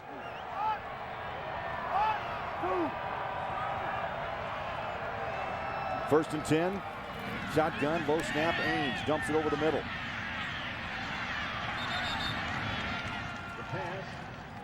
Austin Rogers Little pitch and catch. Rogers, a sophomore from Nashville. I think this crowd, Steve, will have to play a big factor to try to help be that 12th man in the third and fourth quarters here on their home field.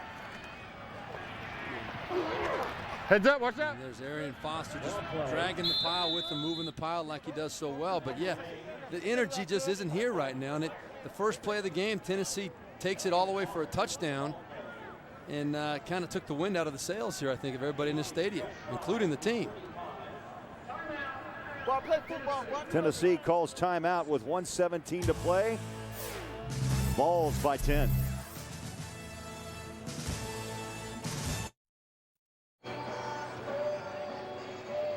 Welcome back. Lexington, Kentucky, 19th ranked Tennessee with a 10-point advantage on the Wildcats. And what they're playing for today is very simple. If Tennessee wins, they clinch the Big East, the SEC East, and will go on to Atlanta next week to play LSU for the SEC Championship. A loss today, and Georgia punches the ticket to Atlanta.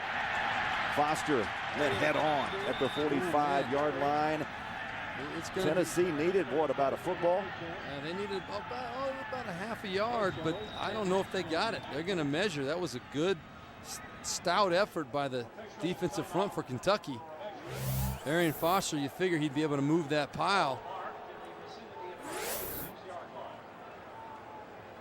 And for the second time, they bring out the chain gang. It's going to be very close. Down. I think they might have got it, but boy, yeah, barely. First down, Tennessee, 1:10 to play. Great look at Philip Fulmer in his 16th year. Of course, played at Tennessee, assistant coach, now the head coach. He's led the Vols to 14 bowl games. One of only 6 head coaches in the NCAA, active head coaches, that have over 100-plus wins over the 500 mark. 145-4 record here at Tennessee. And a national championship in his back pocket, 1998 with T. Martin at the helm. Ainge, good protection, throws out to the flat. It's a little pitch and catch, caught. There's a tackle broken. And Arian Foster having his way in that secondary of Kentucky to the 45-yard line. 1st and 10, Tennessee late here in the second quarter. A super job by Arian Foster. Open field run and making a quick move and then making a decisive cut up the field. Not a great job by Kentucky on the tackling. They were in great position. They just kind of got stuck with their feet in the ground, and Arian Foster made him pay, converting another first down. Over 100 yards of total offense in the first half for Foster.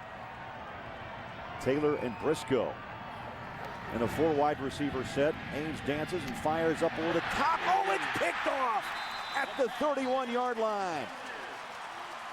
43 seconds for Kentucky to work with here in the second quarter. And that was a little bit greedy by Eric Ainge. He thought he saw a seam to Lucas Taylor, but a great job of baiting him into the throw. A super job of getting that ball deflected, tipped up into the air, and then, of course, the finishing off, pulling it in. That was Paul Warford that made the interception, and Trevard Lindley, number 32, is the one that tipped it. He kind of baited Ainge into throwing that ball, and that's the first interception in Ainge's last 123 attempts. What a great play for Kentucky. Last time he threw a pick, October 27th against the Gamecocks of South Carolina. So Kentucky with a chance, time a factor, 43 ticks, and that ball is taken away. Rumbling, stumbling, and down goes Mitchell. Xavier Mitchell, and there comes Ainge. Oh. So back-to-back interceptions, and Tennessee with an opportunity to maybe put 3 on the board before halftime. Oh my goodness. What can you say? I mean, Woodson thinks he's throwing an easy screen pass, but Mitchell just all of a sudden pops up, and I can't fault Woodson for that. He didn't see Mitchell. But boy, if you're not sure, if you can't see it, you got to be a little more careful. But look at that right there. All of a sudden, Mitchell comes off the block and the ball hits him right in the chest. What a gift. You got it all the way. You got it all the way. It's a lineman's dream as Ainge throws it out to the flat. Kentucky on the run. Can't chase him down. Foster weaving his way to the 15-yard line. A pickup of 3 the hard way. And the clock stops with 23 seconds to play in the half. Timeout. Tennessee by 10.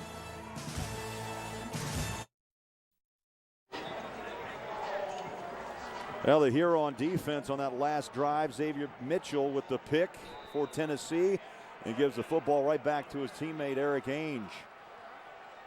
First interception this season for Mitchell.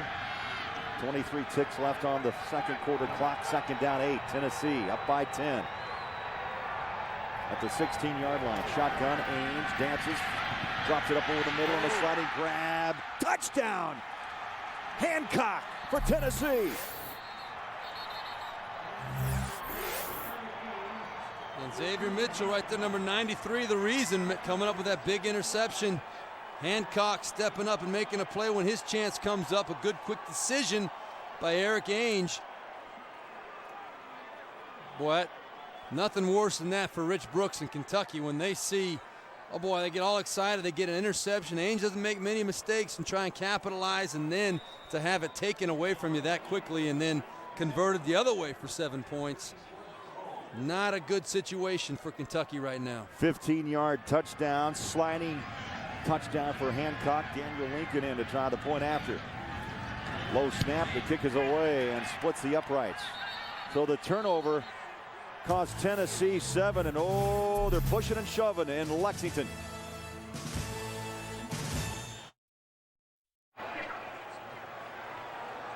And welcome back. As we went to break, a bit of a push and a shove, frustration, and personal foul flags thrown against both Kentucky and Tennessee. It was raining yellow, but they called it was offsetting penalties. You got one on Kentucky, one on Tennessee, so no damage done. Could have escalated, but both teams exercised pretty good poise there. Eric Ainge, very happy, very grateful to Xavier Mitchell.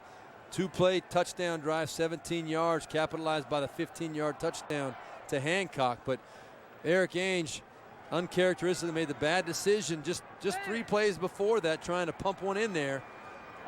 And Woodson and Kentucky gave it right back, and it translates to 7 more points for Tennessee. And now you're going to have to see Rich Brooks and his staff really get aggressive offensively in the second half and try and create some opportunities to make plays. It's not what Rich Brooks was hoping for coming into this ball game. Well, remember last week Tennessee had to pull up a big second half comeback, scored 16 unanswered to keep their title hopes alive against Vanderbilt. Yep, they were down 24-9. Very similar to this, so I'm sure Phil Fulmer will be reminding his players about that at halftime. Colquitt, little squibber, takes a wicked bounce at the 30-yard line. And Tennessee covers. Sam Maxwell with a special teams return for Kentucky. So Andre Woodson, 6 of 12, Steve, in the first half, 64 yards, that last interception. You've been in situations like this before. As a leader, you've got to make this team come together at the break. Yeah, this is where you really see what a guy's made of, and you look in his eyes, and he looks at you, and you either believe him or you don't. We'll see what Andre Woodson can do with his teammates in the second half. They might take a shot at trying to get in the field goal range here with one play. Woodson in the pocket, dumps it over the middle. It's caught at the 50-yard line, little hook and ladder. And that stops the clock as Dickie Lyons Jr. That's a flag, multiple flags. Late hit at the 47-yard line. And not only was it a late hit, Craig, it was going low. That could have been a knee right there, and the referees will not allow that.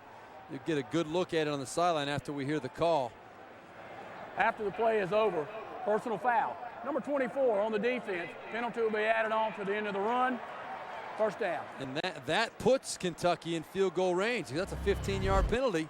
Watch what happens. The pass is completed. It's the old hook and lateral right there. Lyons comes around, gets knocked out of bounds. Then right here, boom, down low with the legs. An unnecessary hit. And the right call, just a loss of poise. And it was not D'Angelo Willingham. It was Elix Wilson who came in. I don't think it was intentional, but he was a little bit out of control and he went low, and that's why the flag was thrown. So this is a huge play for Kentucky. If they come out of this with 3 points, they're going to feel pretty good about themselves going into the locker room. Lona Sieber will try the field goal. His longest is 48. This will be 51 yards. With 2 seconds left. Good snap, good hold, and it's going to be wide left. Well, the misery continues for Kentucky. That's the end of the first half with the score Tennessee 24 and Kentucky 7. Let's go to Tim Brando in New York.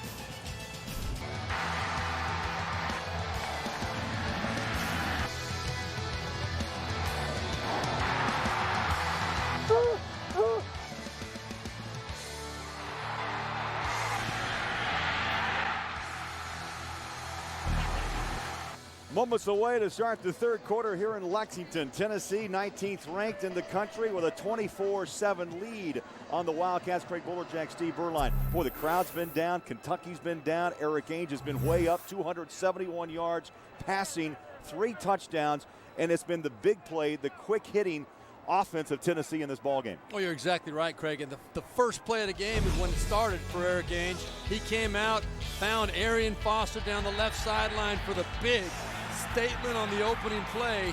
Hey, boys from Kentucky, we're here to play, and it's going to be a long day. It sure has for the Wildcats, especially their defense.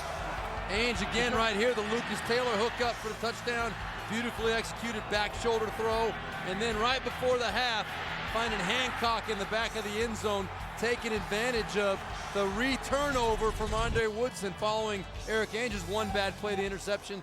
You see the passing yards, huge difference, almost 200 yards. And Andre Woodson has not thrown for less than 200 yards in 17 straight games, but it's been complete domination by the Tennessee Volunteers over Kentucky from start to finish. I expect that Rich Brooks probably got into his team pretty good, pretty firmly at halftime, and I think these guys will come out and try and get the crowd into it right away, see if they can get some momentum going, play with a little bit more passion. You think he gave Philip Fulmer a call and said, can you send me that speech you gave last week against Vanderbilt?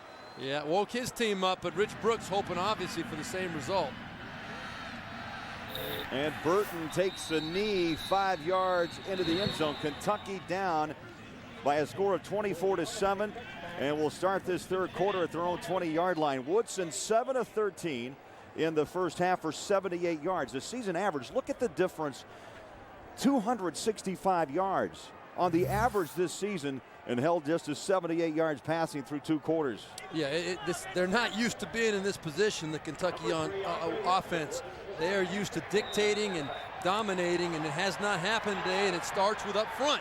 His offensive line has got to keep the Tennessee defensive front from getting to him. 5 wide receiver set, and 3 to the top side of your screen. 1st and 10 as we start the third quarter. And Woodson slingshots it to the flat. Raphael Little bumped out of bounds around the 31-yard line, and that will be close. In fact, that is a first down. They will move the chains. 11-yard pickup.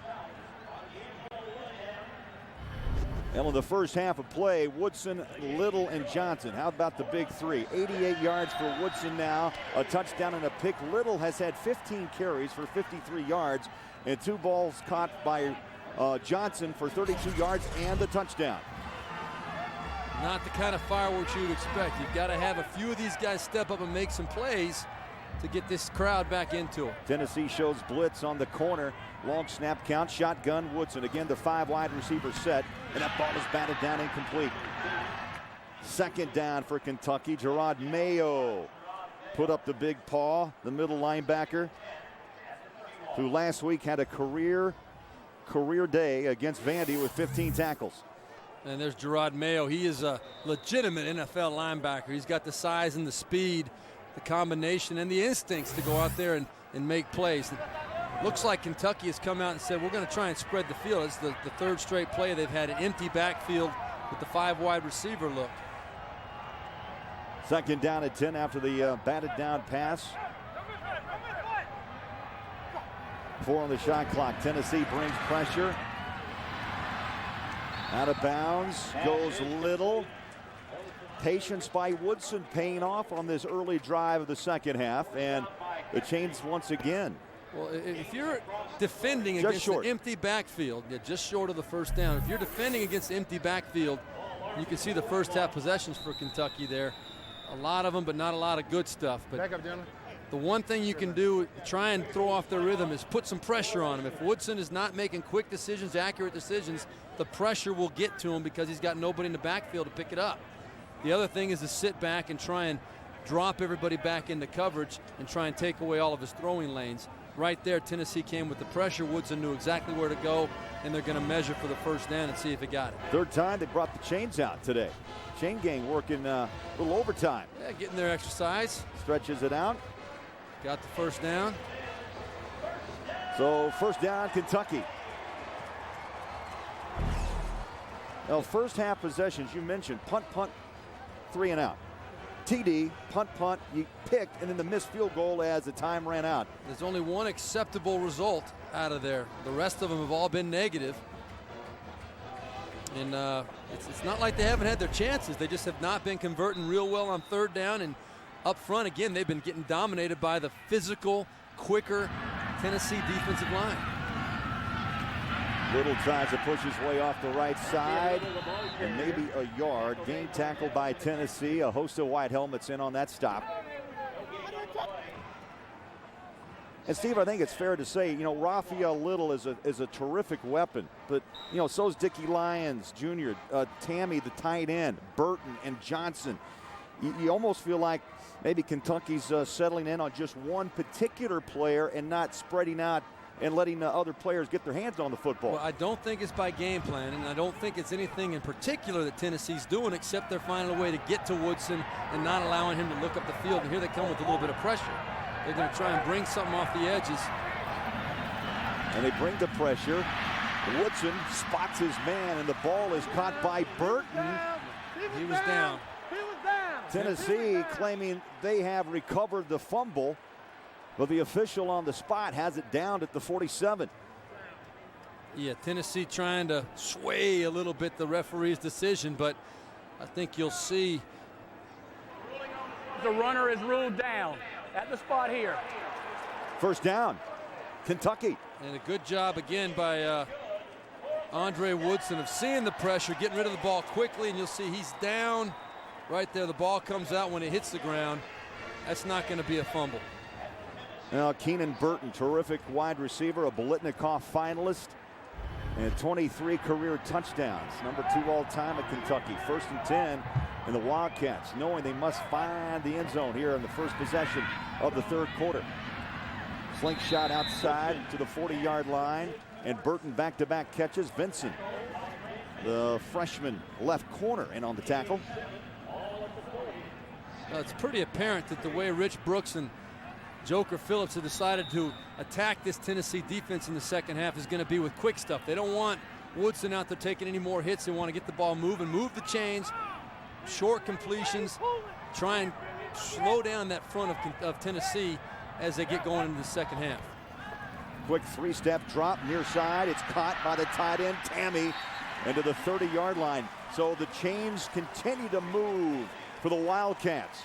Jacob Tammy, senior out of Danville, Kentucky.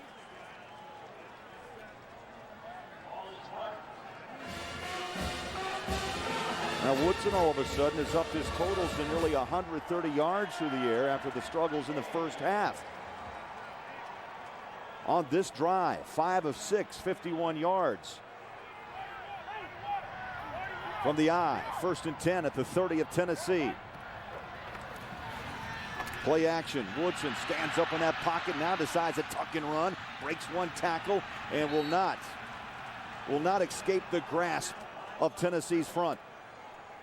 Well, you know, for years, the Tennessee Volunteers up front have been known as a very physical, very athletic and fast defensive front. Their tackles and their defensive ends always can get up the field and make things happen. Right there, Andre Woodson thinking he had a chance to tuck it and run and do something. But no, they closed the gap very quickly and made him eat that football for a 4-yard loss.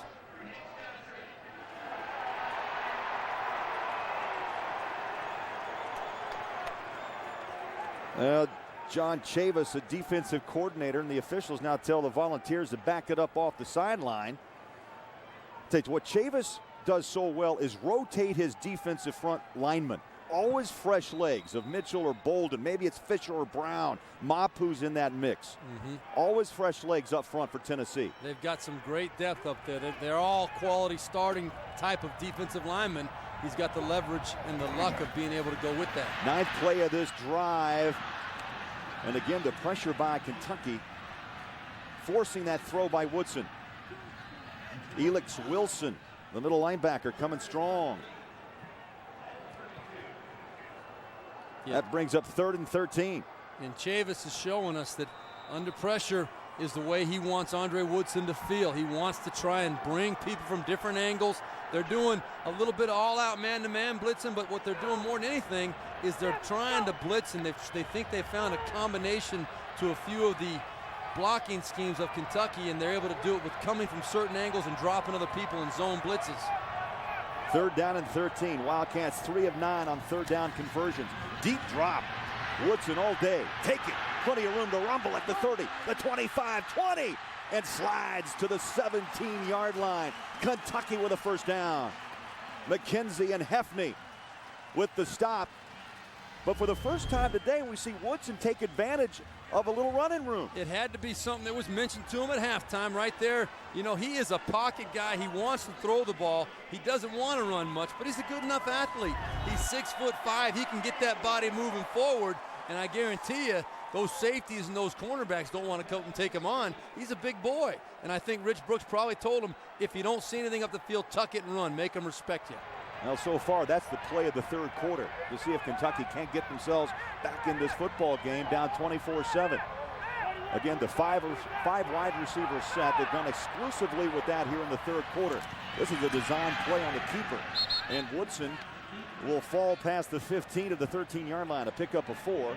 2nd down for Kentucky. Dan Williams to stop. Well, that was kind of a strange play. It wasn't really a quarterback draw, but it surely wasn't a quarterback sneak. And I'll tell you what, Ryan Carl, the linebacker right now for Tennessee, he went up and moved the ball back about 6 inches from where the referee put. None of the referees even saw that. 2nd down and 8. Woodson drops it. Little has room. 5. Pushes to the 4-yard line. Oh, great effort by Raphael Little. Eric Berry put the shoulder pads on Little, and it's going to be 1st and goal at the 4-yard line. The right play at the right time. You see McCoy right there, Rico McCoy coming off the side. The blitz was coming. Raphael Little was split out to the left side. They had a quick screen set up to him. He caught it on the move, got it behind his big offensive lineman, and man, that was a great call. Perfect result. Kentucky threatening at the 3-yard line now going in. How about this drive of 13 plays that started at the 20-yard line? Exactly what Kentucky needed here to start the 3rd quarter in Lexington. 1st and goal. They'll mark it at the 4-yard line. Once again, the 5 receiver set. High snap. Woodson able to grab it, and then he's going to be game tackled and pushed back for a yard loss at the 5-yard line, led by Robert Ayers. You know, Craig, right there, that was that. I think it was the same play. It was a direct snap to Woodson. It's a design run. But it was a bad snap he couldn't get into. It's almost like Tim Tebow does at Florida, where they actually design the runs up inside for the big physical quarterback. Now, let's don't mistake Woodson for Tim Tebow. There aren't many quarterbacks I've ever seen that can take the ball up in there between the tackles like he does. Alex Smith did it at Utah, but of course the head coach was the same, Urban Meyer. Right. 2nd down and goal. 9:43 left to play. 3rd quarter. Shotgun. Woodson looks for the end zone, has a man, touchdown, Kentucky! Dickey Lyons Jr. with his 7th reception for 6 this season. Boy, did Kentucky need that right there. Woodson, you can see the relief on his face when he's walking off the field. Rich Brooks says, that's what I'm talking about. Really well-designed play. Kentucky obviously saw that the way that the Tennessee defense plays that little red zone goal line defense, they just drop about halfway back into the end zone, and there is space behind him over the top with a tall quarterback. He can drop it in there like he did the Lions. Sieber will try the extra point, boots it up, and good. So Kentucky responds to Rich Brooks's pleas at the half as it's Woodson up and over. Great grab by Lyons Jr. 24-14, Tennessee.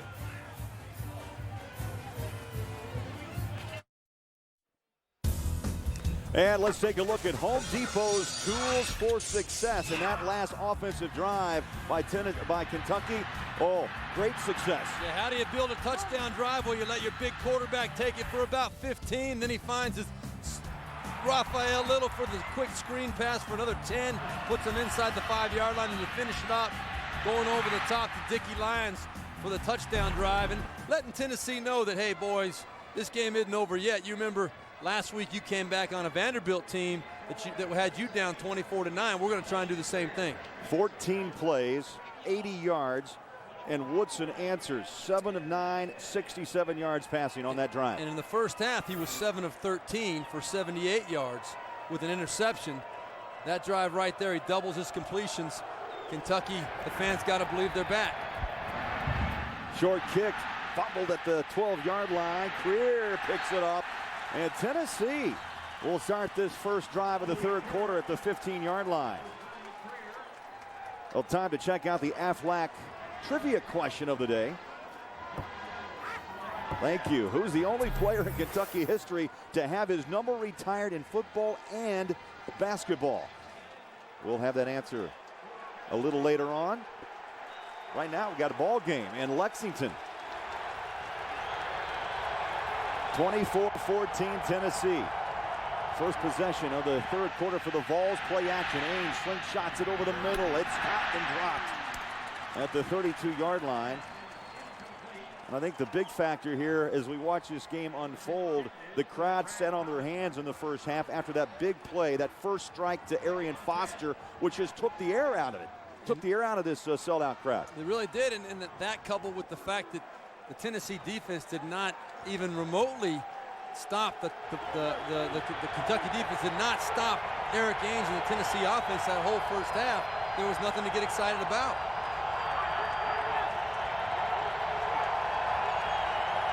Second down at 10 as Ainge goes under center. Handoff. Foster stops and goes, nothing up the middle, try to cut it outside, down to the 19-yard line. Let's go back for a college football update to New York and Tim. Craig, thanks. The winner gets the Big East BCS bid. Tyler Lorenzen, a 6-yard strike to Brad Conyu. So Connecticut has the lead. And then after a 49-yard hookup to Darius Raynaud, Pat White takes it in from 3 yards out there, tied at 7 in Morgantown. Craig. Well, the UConn Huskies, West Virginia, and Cincinnati, the only Big East teams UConn has never defeated. We'll keep an eye on that game. It's a 10-point Tennessee lead here in Lexington as the clock runs under 9 minutes. Third quarter. And yes, the crowd is very much in it. Wildcats showing blitz. Here they come. Ames handles it, throws up and over. Single man coverage, incomplete at the 35. Lindley got an arm up on the top of Austin Rogers. Did you see Philip Fulmer there? Oh yes. I didn't know he could still move like that. Oh, he was begging for that PI as well. And I'll tell you, I like what Kentucky did on that drive. They came out and Steve Brown said, we're going to get away from what we normally do and sitting back and wait on. We're going to come and force the issue, which is the way I think you play Eric Ainge. You come out and you say, make a quick decision, throw an accurate ball. If that's how you're going to do it, that's how you're going to have to do it. Raphael Little set to return the punt of Colquitt. And Kentucky should have 5 field position. Good pressure on that punt. Little is drilled and dropped at the 36-yard line. A 45-yard boot, no return. Kentucky back on the field. When we come back, down 10. The Home Depot SEC on CBS is sponsored by Ruby Tuesday, Liberty Mutual, the Nissan Titan, and by the Home Depot.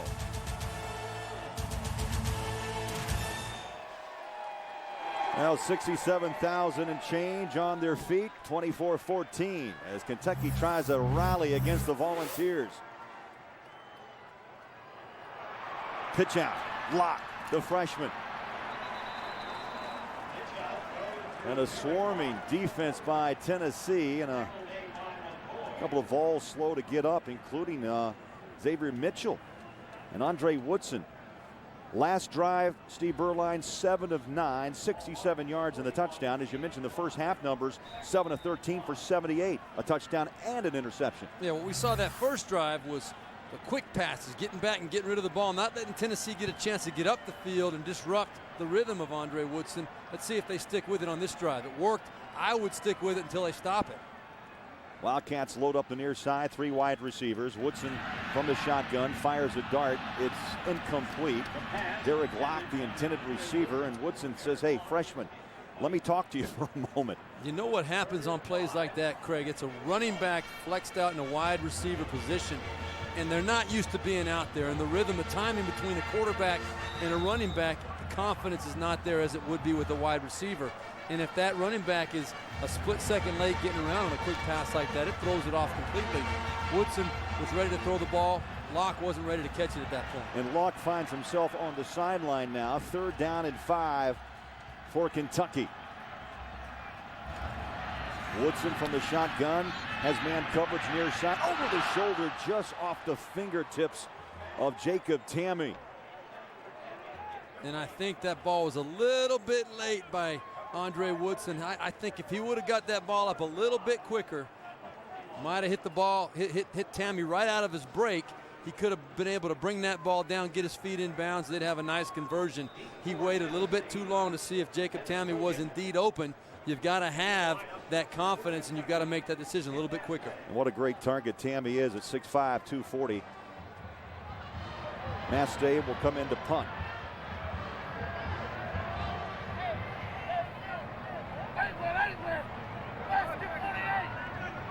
7:26 to play in the 3rd. Good snap, kicks away. Ooh, a line drive. Beautiful kick as Rogan takes it at the 11-yard line, dances back inside the 10, and crawls to the 15-yard line.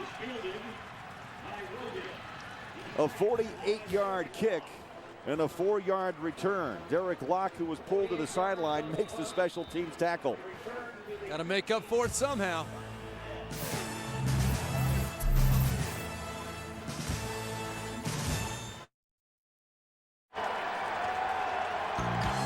Tomorrow on Cold Case, he was class valedictorian, good-looking, charming, popular, so why did every co-ed on campus want him dead? You can find out on an all-new Cold Case tomorrow at 9, 8 Central on CBS.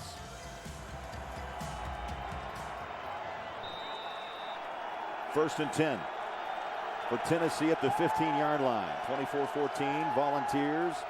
There's 7 minutes and change left in the 3rd. Big hole and a first down, or close to a first down, for Foster to the 22. And how about the Aflac answer? Who was the only player in Kentucky history to have his number retired in football and basketball? And that answer, Wah-Wah Jones. Of course. Good old Wah-Wah. Yes. Ball stay on the ground. Foster, a pickup of 1, short of the first down. And there is, let's take a look, Wah-Wah.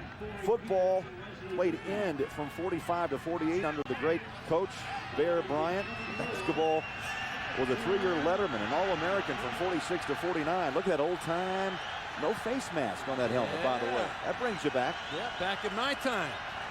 Well, maybe not quite. By your little...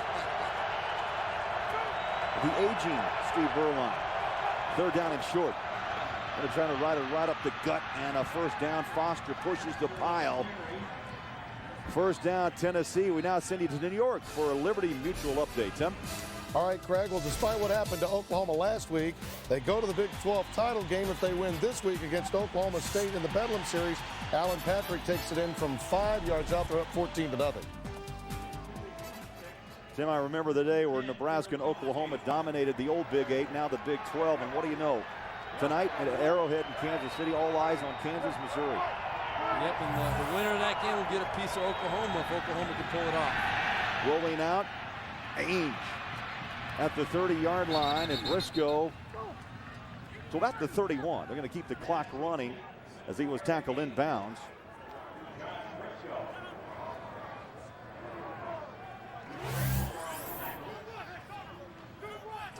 Well, Kentucky, 67 yards passing. Tennessee yet to pick up yards in that category as they go back to the ground and stuffed up the middle. Jeremy Jarman, great job as he dropped and wrapped up Arian Foster. I really like this kid, Jeremy Jarman. He's got 9 sacks on the season. He may not get a sack out there today on Eric Ainge because he's tough to get to, but I guarantee you that the Tennessee offensive linemen know who he is. He's going to make you work, and he's only going to get better with age. He's got 2 more years after this one, but he's already being recognized as one of the best. Wants to pursue a career with the FBI or CIA. What an opposing figure he would be coming at you. I'm not running from him. Play clock down to 4, down to 3, snaps it with 2. Foster taken down. 4th down for Tennessee. This time Corey Peters with the tackle. Tennessee better be careful here. You know, you can sense they're getting a little bit more conservative here. A bootleg pass, a couple of runs up the middle, and you know you're playing with a 10-point lead. Sure, you're halfway through the 3rd quarter, but the momentum has shifted to Kentucky right now, and you're giving the ball back to them. They're going to get decent field position. If they can put a drive together, you got a ball game all of a sudden. Colquitt will boot it from his own 20 again. Heavy pressure, got it away. Little watches it fall into his hands at the 24-yard line, pops through a hole, but it closed in a hurry. And the Wildcats will have 1st and 10 when we come back from the 27-yard line. A 43-yard kick and a 2-yard return.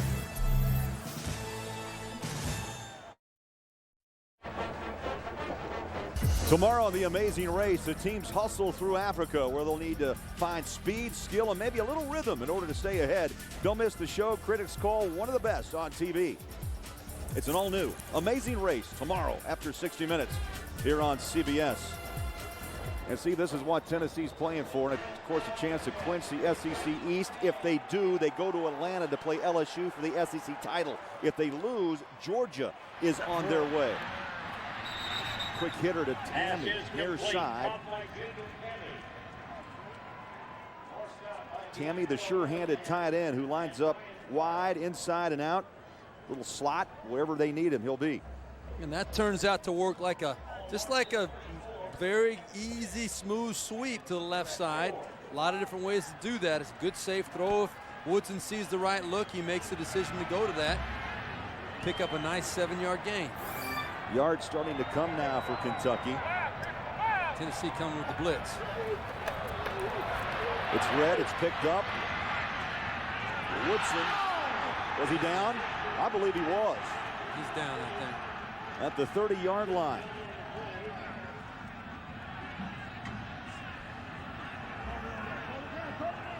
Third down.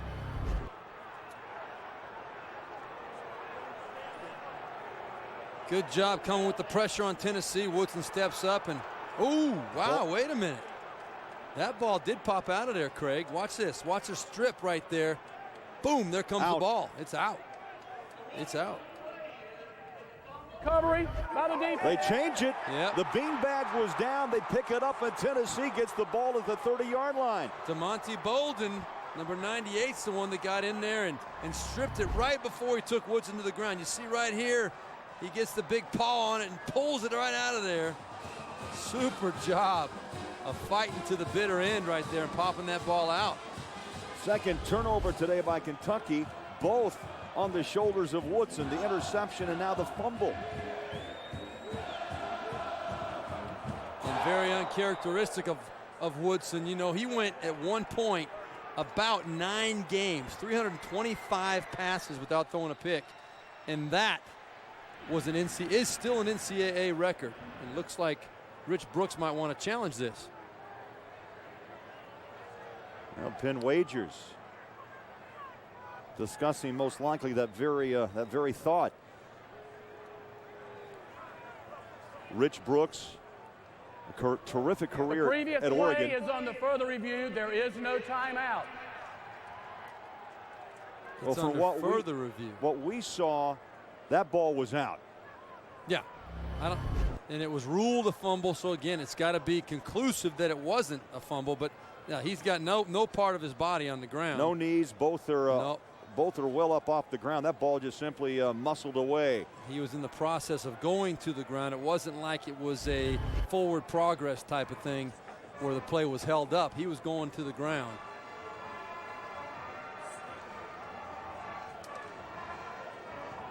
Back-to-back 7-win seasons for Kentucky. Rich Brooks a year ago, 8-5. Was at Oregon from 77 to 94, made a stop in the National Football League, and now back with Kentucky. And much to Rich Brooks' chagrin, they just came back and said, yes, indeed, it was a fumble. It is going to be Tennessee's ball at the 30-yard line. Now this is where Kentucky's defense has to make a stand. They really do. This is a now or never time here. How bad do you want to get to that bigger bowl game? You got to show it right now on defense. Eric Age under center. Lob it up top, and is caught. Foster tried to dance down the sideline, and a little dipsy-do there by Philip Fulmer. Let's go back to Tim Brando in New York. All right, Craig, the team that perhaps got the most out of LSU's defeat to Arkansas was West Virginia. Here, Pat White, a 14-yard toss to Darius Raynaud. This was after a Connecticut fumble. Now 14-7. Mountaineers are poised not only to get into the BCS with a win, but maybe even the BCS National Championship game.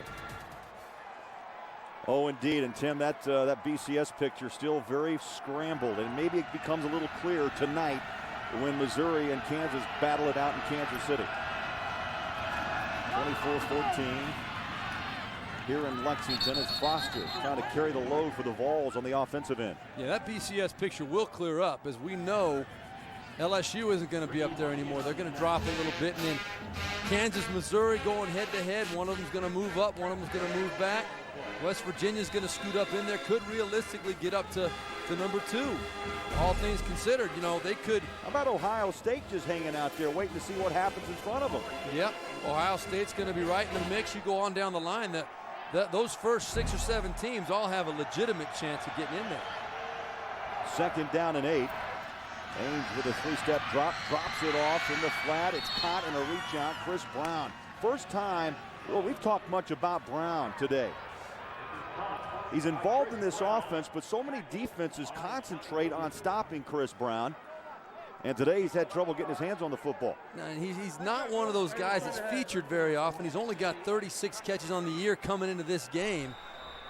But he does present a very unique matchup problem because of all the things they can do with him, and he will make some big plays when given the opportunity. Tennessee trying to put this game out of reach if they can. The cut. No, it's over. Foster is dropped at the 2-yard line. 2nd down and goal as the clock reaches 2 minutes left in the 3rd quarter. Foster today, 18 carries for 61 yards. The 2 coaches, Fulmer and Brooks. Brooks very proud that Kentucky football, all he says we need to do now to match Tennessee's and the LSU's is depth. It's all about depth here in Lexington. 2nd down and goal, 10 on the play clock for Ames under center. Play action, rolls out, now steps up, throws the other way, and it's caught by Cottom. Jeff Cottom. Brother Brad had a big catch in the first half. Now brother Jeff gets his turn. The Cottom brothers strike again. Now, here's another one of those half semi-roll bootleg action type of things where Tennessee, you got to give them credit. You got to really give David Cutcliffe, the offensive coordinator, and Phil Fulmer, the credit for creating a scheme, a game plan. A lot of these semi-roll type things and throwing it back the other way have left Tennessee wide open on the other side of it. And of course, the players have to execute it, but the timing of the call and the design of the play have been absolutely spectacular all day long. Daniel Lincoln in to try the point after. And the kick is good. So Jeff Cottom, sophomore from Germantown, Tennessee, is only his 4th catch of the season and his first touchdown grab for Tennessee. 31-14 Volunteers.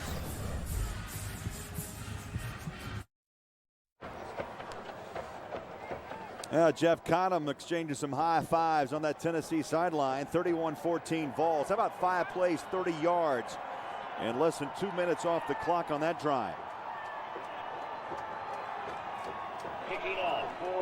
So now Kentucky, Steve Berline will have to answer back and get this crowd, Big Blue, back in it in Lexington with 1:31 to play in quarter number 3. Well, Kentucky's at that point now where they've got to force the issue. They don't have the luxury anymore of being able to sit back and really just stick with their game plan. They've got to get some points on the board. It's now a 3-score game. So the question is, can you get it in the end zone and get the ball back enough time to get it to make this a ball game? Good kick. Burton. Cut back at the 20 and slides to a stop at the 21-yard line. And key plays right off the bat. Arian Foster, first play of this game, all alone, takes it down the sideline. Nice cutback, 65 yards. And Tennessee goes up by 7. And Steve, Woodson's had pressure, bumps, hurries, and sacks all day long. Plus the interception in that first half, and then a fumble on that last drive. And so it's just been a little here, a little there. Big plays all day for Tennessee. And that ball nearly caught by Johnson, dropped it down at the 30-yard line. That stops the clock with only 20 to play in the third. I believe that ball was batted as it came out of Andre Woodson's hand, knocked it offline a little bit, but it's just one of those things where you've never really gotten the impression, with the exception of that first drive of the second half, that Kentucky has really found something they feel good about offensively. Tennessee has kept them off guard. They've really capitalized on the turnover opportunities. Both turnovers by Woodson have resulted in touchdowns, and it's a 17-point ball game now. Second down and 10. Andre Woodson sets up in the shotgun, 5 wide receivers. Woodson looks downfield now. The pressure again. Tucks and runs, picks up a nice block. He'll now throw on his back foot. Deep. Oh, it's taken away. It is caught by Tammy. Wow. In a battle with Berry. First and 10, Wildcats at the Tennessee 38. That's one of the rules I've always absolutely loved about offensive football. If 2 guys catch it, the offensive guy gets it. But I'll tell you, Eric Berry really was the first one to catch that ball. But Tammy doing a super job of giving that extra effort to get both paws on that ball, and knowing that if they both catch it, it goes to Kentucky. Senior Jacob Tammy out-wrestles the freshman Eric Berry, a pickup of 40 yards, and all of a sudden Kentucky is back in business. Little option play, and the pitch out near side. It's Raphael Little stacked up down near the 35-yard line. A pickup of 2. You know who Andre Woodson reminds me of running that option? Another guy that wasn't too comfortable doing it back in his heyday, myself. Lou Holtz. I had Lou Holtz his first year at Notre Dame, and he made me run the option about 4 or 5 times a game, and I wasn't a real mobile guy, but it was just enough to keep the what? Are you going to do your Lou Holtz impersonation? I'm not going to do any Lou Holtz impersonation. No. But Woodson, he's running about 3 or 4 times a day. It hadn't been too successful, but something else for Tennessee to think about. 30 seconds left, third quarter, handoff. Little stop and go. Lock, the freshman, breaks free, has speed, has power to the 14-yard line. Wes Brown brought him down and saved the touchdown, and this crowd is alive as we stretch into the fourth quarter. 19 ticks left, first and 10, Big Blue. You know what that play told me right there, Craig? That play told me that when Raphael Little leaves Kentucky, the running game's going to be in good hands. That Derek Locke looked like he knew exactly what to do with that football. Tremendous cut, tremendous burst, and a big play for the Wildcats. 21 yards for the freshman from Hugo, Oklahoma. At the 15-yard line, little quick throw, far side, it's caught, big play. Tammy reaches out of bounds at the 2-yard line. Kentucky may find the end zone before we close out the third quarter. They might. They look like, for whatever reason, they're coming out with a little bit of spark on this drive. That catch by Tammy down the sideline got this crowd back into it, and maybe it got this whole offense believing, hey, you know what? It just takes a couple plays to get back in this game. Let's see if we can do it. First and goal.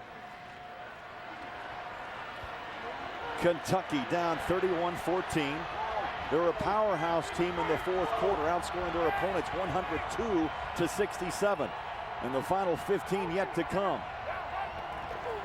Woodson, play action, throws, corner, touchdown, Tammy, Kentucky.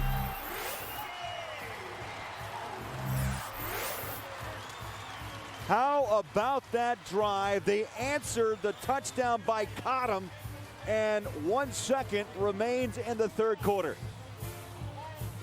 And a great throw and catch there. Almost a little bit too late by Woodson.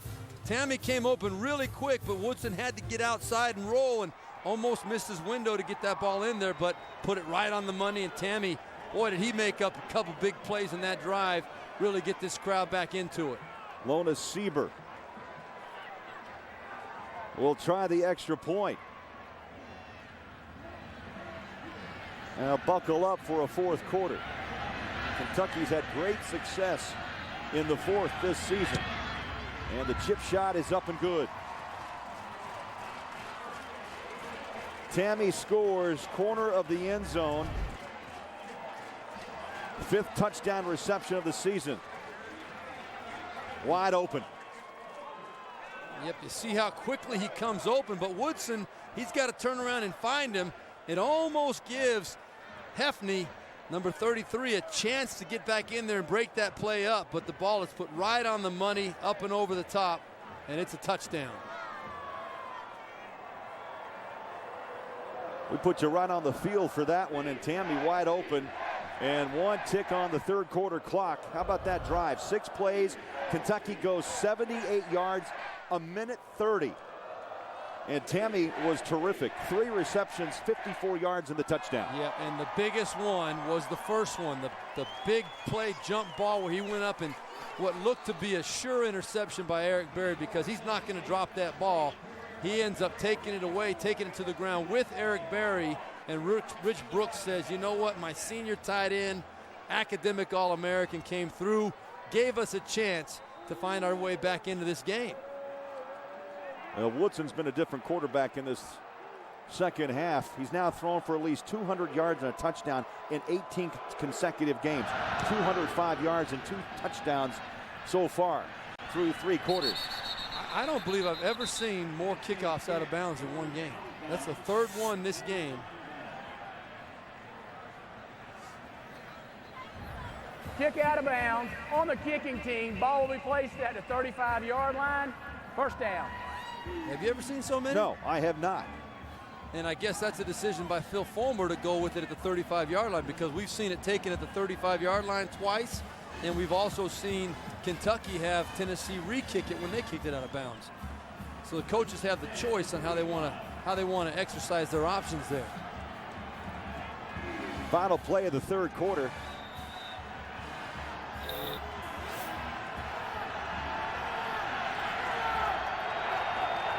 Ainge under center, gonna roll out and throw it on his back foot. Oh, a collision at the 42-yard line, but somehow Cottom hung on. Oh, the Cottom brothers with a big ball game here in Lexington, and that ends the third quarter with the score. Tennessee 31 and Kentucky 21. The Home Depot SEC on CBS will continue after this message and a word from your local station.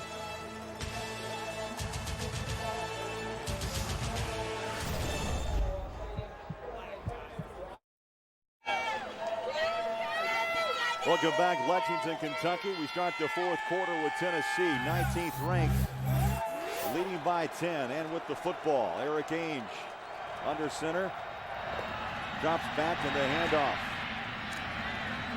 Hardesty pushing his way to the 45-yard line. Craig Bolerjack, Steve Berline, pretty impressed, Steve, in the third quarter with the way Kentucky answered the touchdown by Tennessee. 10-point ball game, and they played very well in the fourth quarter. And they had to. I mean, that was a point in the game where they really had to step up and show Tennessee they weren't going to lay down. They weren't going to just hand them the ball game and give up all their hopes and their intentions of ending this thing on the right note. As seniors, their last game here in this stadium, they want to end it on the right note, and somehow it was able to be brought out in that last drive that they do have a chance to get back into this game. And we'll see if their defense can now follow up. Rich Brooks, I know, is hoping to. The results of the play is a first down for Tennessee. After the play is over, personal foul, number 50, will be a 15-yard penalty, first down and 10. Josh McNeil, the center, and a personal foul called on the sophomore from Collins, Mississippi. And look at that pile as they try to unfold. There's nothing that'll frustrate a coach more than a personal foul. Than having one of your leaders on your team. Your center's got to be a leader. Lose his poise, lose his composure right there, and cost the football team. First down. Ainge on the rollout, fires, incomplete. Lucas Taylor, the intended receiver. Let's go back to New York. And here's Tim Brando. Into the Big 12 South again, fellas. Oklahoma goes up 21-7. Chris Brown scores from 3 yards out. 3 possessions, 3 touchdowns for the Sooners against Okie State. Craig. All right, Tim, thanks so much. 3 for 3 is pretty good. 3 yes. touchdowns and 3 possessions. That's a statement right there. There's some great rivalries in the Big 12. As we start the fourth quarter, Ainge throws complete, then drops. At the 35-yard line, Austin Rogers, the intended receiver, the sophomore from Nashville. That brings up 3rd down and 10. Well, this crowd, you can just feel Big Blue trying to find some fourth quarter rhythm. And they're getting this crowd back into it. Eric Ainge right there. That was one of the very few, I think, bad decisions he made. He had Chris Brown in the flat, uncovered out in front of Austin Rogers. Should have been his first read. He passed it up, went to Austin Rogers, who was pretty well covered. Incomplete pass. Tennessee 4 of 9 today on 3rd down conversions. Ainge from the shotgun, good protection. Throws it, picked off! That ball hung just a bit, and Lindley pulled it in for Kentucky. Only the 6th interception thrown by Ainge. And I'll tell you what, you do your background check on this guy, Trevard Lindley right there, number 32. You'll find that this guy has done nothing but consistently make big plays, big interceptions in big games. He intercepted a ball in the LSU game this year that sealed the win. He intercepted a pass late in the game against Louisville to win the game or help win the game. This kid's stepping up whenever he needs to and showing he can be a big timer. Woodson play action pass, far sideline, incomplete. Nope, they're going to run up and call it incomplete. Burton trying to keep his toes planted, and he was out of bounds. That stops the clock, and 2nd down and 10. Well, let's see. Let's check it out. See if that hip hit out of bounds before the ball got there, and he never really had control anyway. And I've watched Rich Brooks all day. He has not changed his expression. A very calm but intense man. Yeah, I've seen a little intensity a couple of times. I could feel the heat coming out of his eyebrows there a couple of times. 2nd down. Little spin. Dixon. Tony Dixon with the ball knocked down by Berry. The strong safety for Tennessee. The clock runs up on 14 minutes to play. Well, it's a 10-point ball game, and I'm thinking if I'm in Rich Brooks' shoes, if I don't get this 3rd down conversion here, do I go for it and try and get the 7 points this time? I think you probably have to, because you're looking at a pretty long field goal attempt if you come up short. You saw Ainge on the phone upstairs. And a 3rd down and 8. Kentucky today 4 of 11 on 3rd down tries. Shotgun. Andre Woodson rolls to his left. Has running room. Pressure from behind. Dropped. Back at the 41, the 39-yard line. Gerard Mayo. This young guy's been everywhere today, averaging nearly 9 tackles a game throughout the season. And this is the thing that you would expect a senior quarterback not to do. You got to know the situation. The worst thing you could do here is take a sack. Last week against Georgia, they had a chance to get back in the ball game and score. He took an 18-yard sack. It took him out of field goal range and really hurt their team at a key point in that ball game. Right there, another situation. He lost about 5 or 6 yards. All you got to do when you get out there, throw it away, and at least you give your coach the option of going for the field goal. Low snap, little pooch kick. Heffney runs up on it, takes a bounce, and is down around the 15, 16-yard line.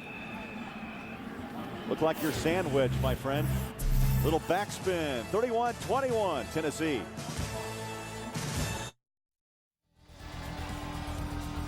And now it's time for our Geico scoring recap. Well, points of plenty. Arian Foster, first play of this game, 65 yards, 7-0. Lucas Taylor, an 18-yard touchdown to make it 14-0. Steve Johnson rallies back Kentucky. Then the field goal of 45 yards by Daniel Lincoln. Just before half, Quentin Hancock, the slider, 24-7. Third quarter, Dickie Lyons Jr. makes it 24-14. Then the tight end, Jeff Cottom, puts Tennessee on top. But Jacob Tamme comes back, and it's 31-21. You get all that? And how about today? What it means? With a win today, Tennessee clinches the SEC East. They head to Atlanta to play LSU. Why? Because it beat Georgia 6 weeks ago. That's the tiebreaker. Exactly right. And wow, what a statement game that was for Tennessee. They've been able to keep it together, squeak by a couple times. They've got their destiny right at their fingertips. Well, Kentucky needs a statement here on defense as we are 2 minutes and change into the fourth quarter. Arian Foster, the ball carrier. And a 1st and 10 after the 12-yard pickup by Foster, who's had a very solid, methodical game today for Tennessee. Yes, he has been very consistent and really has helped control this ball game. Oh, fumble. Lost the snap between McNeil and Ainge, and Eric Ainge covers up. That brings up 2nd down. They'll lose a couple back to the 25-yard line. Tennessee very fortunate right there. We're talking about Foster, though, and, you know, both in the run game and the pass game. That's what's kind of significant. He's been used out of the backfield, made a statement the first play of the game, but he has been the key to their offense today, I believe. 2nd down and 11. Well, the offense, again, as they have throughout the season, glances back to that sideline. Foster, oh, beautiful move outside, strides to the 40, to the 45, and near midfield runs Arian Foster. Woodyard, the weak side linebacker, with the stop on a tough run by Foster. You know, Johnny Williams, number 51, had a chance to make that tackle in the backfield for about a 3-yard loss. You're going to see right here, he's there. Oh, he dives. He lost his poise and lost his composure, made a commitment, dove, and therefore Arian Foster's able to pick up 20-plus yards and a big 1st down. Foster kind of like puts it in a trolling motion as he waits for that block, those blocks to open up a lane. Now, don't forget, later in the game today, the 5-star play of the game presented by Wrangler. And it could include that young man, Arian Foster. I'd say it's a pretty good bet. If it holds consistent and Tennessee wins this game, it might be the first play of the game. Foster is closing in on 100 yards on the ground, 11 carries. That's 21 carries for 95 yards. 2nd down and 8. Ainge, good protection. Now he goes to the flat. Guess who? Foster pushed out of bounds, but not before a first down. Let's go back to New York. A college football update, and here's Tim Brando. Craig, this is something Steve Berline has seen a lot of in college football this year. Zone read option by Matthew Stafford, 31 yards. It's now 10-7 in Atlanta. The Dogs, they've won 6 in a row in the series with Georgia Tech. Well, the Bulldogs aiming for their 7th consecutive win over Georgia Tech, and of course they would retain the Governor's Cup trophy. I like that Georgia football team. Well, I'll tell you, they are playing as well as anybody right now. That Tennessee game was a wake-up call, demolished in Knoxville, and now I guarantee you nobody wants a piece of them right now. Ainge to Hardesty, weaving, and is dropped at the Kentucky 38-yard line. You know, now you have to remember the clock playing a factor. Tennessee is going to try to just keep it running. They're under 11 minutes in the fourth with a 10-point lead. 2nd down, 7. Tennessee is perfectly content at this point to just move the chains, keep that ball in the middle of the field. They come out of this drive with a field goal. It makes it a 2-touchdown game. Obviously, a touchdown would make it a 3-score game, so either one of them would be acceptable to Phil Fulmer right now. Ainge with the check to the sideline, under center, 2nd down, 7. Hardesty off the right side.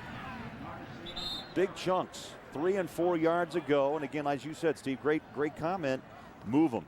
And if you get 3, then 4, then 6, first down, and the clock continues to run. Exactly right.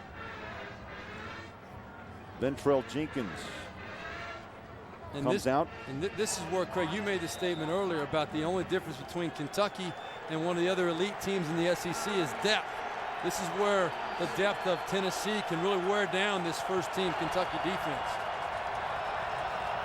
3rd down and 2. Crowd tries to give that Kentucky front some energy. They're on their feet. Knowing a first down is going to chew more clock. Hardesty, no. Micah Johnson, the first Wildcat to meet him. So what do? 4th down. 10-point lead. Well, you got 4th and 3, 4th and a full 3 yards. This would be, I'm guessing, about a 50-yard attempt. Yeah, 50, 51-yarder. By Daniel Lincoln. His longest is 48. Yeah, I think with a 10-point lead, your choices are either go for it or you punt it. You don't mess around with a field goal. And really, my gut tells me with a 10-point lead, you go ahead and pooch this thing down in there. Make Kentucky go 85, 90 yards for a touchdown. Phil Fulmer's going to let that clock run down and probably call a timeout. Think about it. Play clock to 3 to 2 and timeout. So 8:43 to play in the 4th. Philip Fulmer will take a timeout. Timeout in Lexington.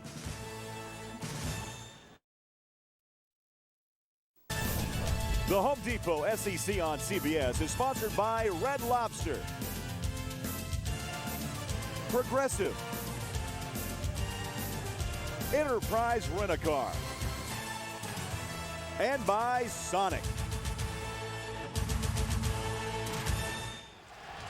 Oh, Philip Fulmer's made his decision. The gambler will go for it on 4th down and 3. Tennessee today 0 for 1 on 4th down conversions. Well, he likes the way his defense has been playing. That's given him a lot of confidence. I'm still surprised, though. I would think a punt would be the call here. Shotgun, low snap. Ames sets up and fires. Incomplete. And Kentucky will take over on downs. And that's exactly why, Craig. You had the right play call. You had your quarterback put the ball on the money, and your most sure-handed wide receiver, Lucas Taylor, has the ball, hit him right on the chest, and he drops it. I mean, you can't have a better play called. You couldn't have had a better ball thrown, and you got the money man making the catch on the other end, but it doesn't happen. That's the variable that people a lot of times forget about. Oh, and look at Fulmer's reaction. Taylor was looking right in his eyes. They got exactly the look they wanted, and that's something that, you roll the dice. Sometimes it works, sometimes it doesn't. And Kentucky continues to breathe. Little pass.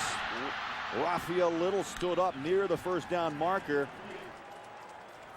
So they slide one inside on a slant to Little and picks up 9. Now let me go on the record and say I respect the heck out of Philip Fulmer for the aggressive mentality and the guts to make that call. I really do. I just think the percentages would say that the punt should have been the call right there.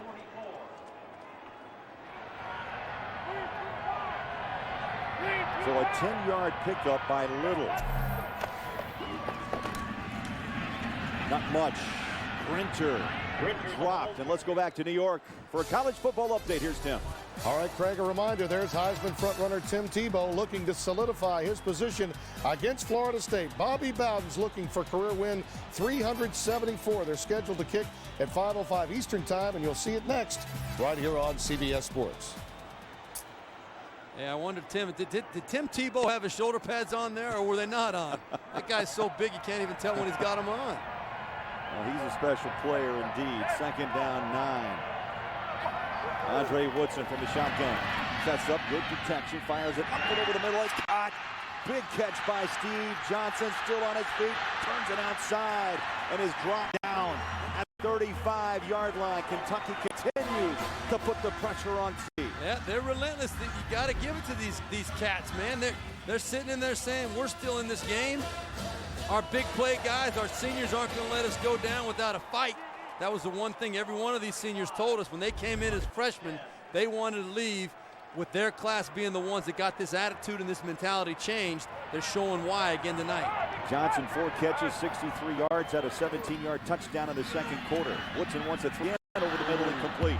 And again, so close. Burton right off his hands. And that stops the clock with 7:16 to play. Second down 10. And it looks like Burton comes up. Yeah, he's limping a bit. Yeah, got a little twisted up there. But that was not a good throw by Woodson. He had Burton open, had a chance to make the throw. Just didn't happen.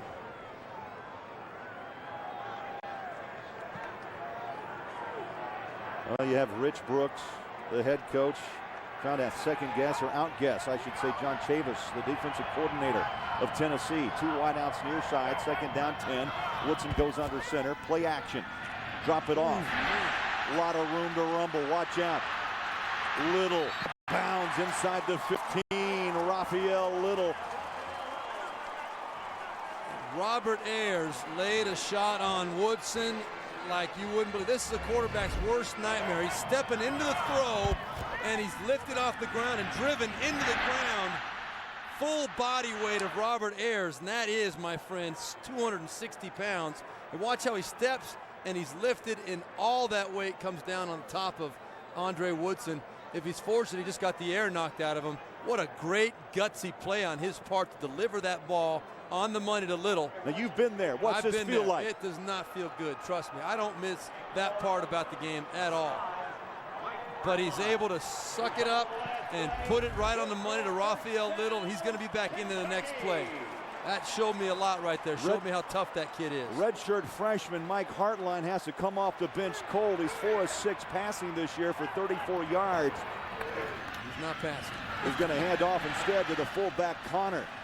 And Andre Woodson, if he can clear his head a little bit and catch his breath, will come right back in for Kentucky.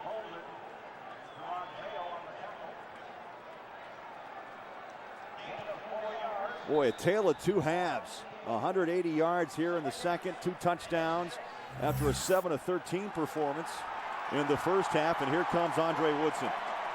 Second down and 6. And you know, he wasn't too impressive, Craig, in that first half, and really has been struggling to find his rhythm. The second half has been a lot better, but I've been impressed by his guts and his toughness this whole game. He's not afraid to step in there and take a hit. 3 wide receivers to the far side. That ball was batted down, incomplete, as Woodson tried to find Little coming across the seam. Now the clock coming up on 6 minutes to play, and Rich Brooks may have a decision to make here very soon. That is to go for the 7, the 6, and the PAT, or do you go for 3? Well, if it depends on what happens on this play right here, but I think if they do not get in, I think you have to take the 3 points, because you got to come out of it with something on this drive. You can't come out empty. You say either way you need a touchdown and a field goal. Take the field goal. You got plenty of time left. Now you got to go score a touchdown next time. 3rd down and 6. Man coverage. Up and cut! Touchdown! Steve Johnson!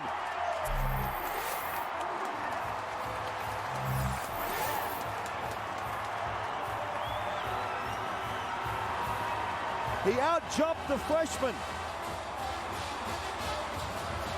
What an unbelievable play by Steve Johnson, man, right there. I talked a little bit earlier about Lindley on the other side making big plays for the defense. You look at what Steve Johnson has done this year, a 57-yard touchdown pass against Louisville with 28 seconds left, and a big one in triple overtime against LSU, and that big upset. The extra point is good. I mean, that's a big play guy stepping up, making another big play. That's what he does. Buckle up, down the stretch, 31-28 Tennessee. And Steve Johnson out-jumps Brent Benson in the corner, and Kentucky still breathing in Lexington.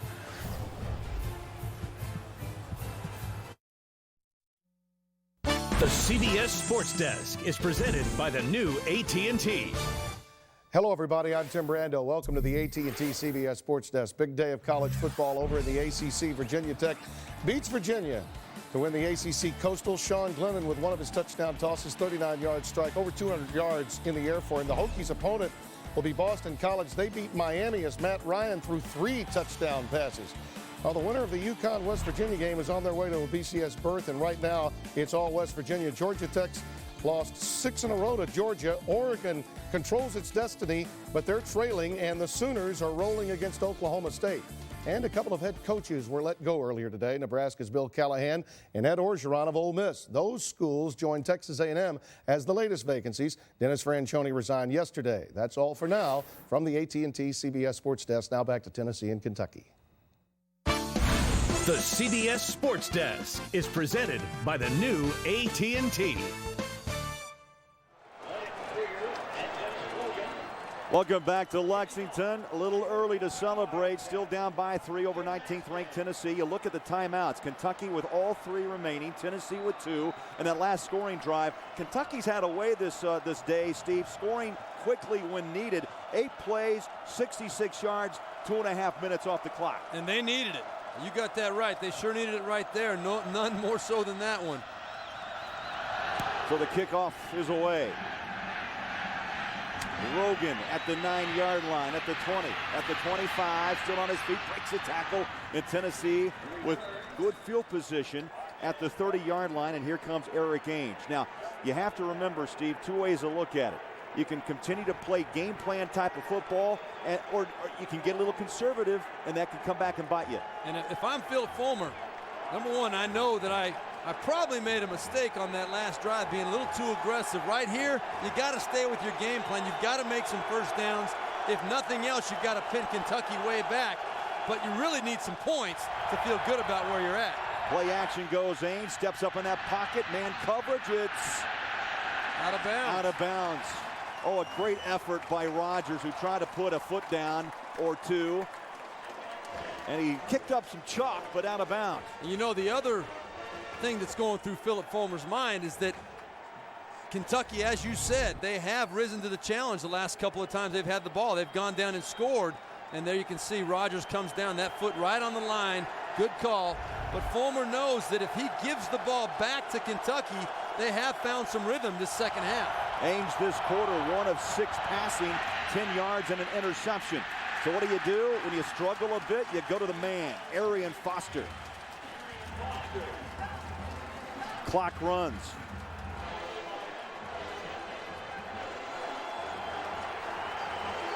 Biggest play of the ball game right here.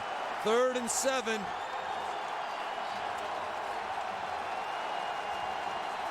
After a quiet first half, Big Blue is awake in Lexington. 3rd down and 7. Under 5.5 to play. It's a 3-point Tennessee lead. Ainge from the shotgun. Sets up. Lobs it up high. Incomplete. Terrific downfield coverage, Steve, that forced that throw by Kentucky secondary. It really was. You don't see Eric Ainge holding the ball back there that long normally. He knew he had to find somebody up the field to move those chains. And the crowd here sensing what's going on, I guarantee you, there's a few Red fans down there in Georgia that know what's going on too. The Georgia Bulldog fans knowing that if Kentucky can get ahead of this ball game, they may be booking a date next week to the SEC championship. Colquitt, his 4th punt, his longest of 44. He'll need a boot here and will kick away from his own 20-yard line. Pressure, got it away. Good hang time. Little pedals back, takes it, trying to turn outside at the 30. Bumped out of bounds at the 31-yard line. Corey Peters. 42-yard punt, a 7-yard return.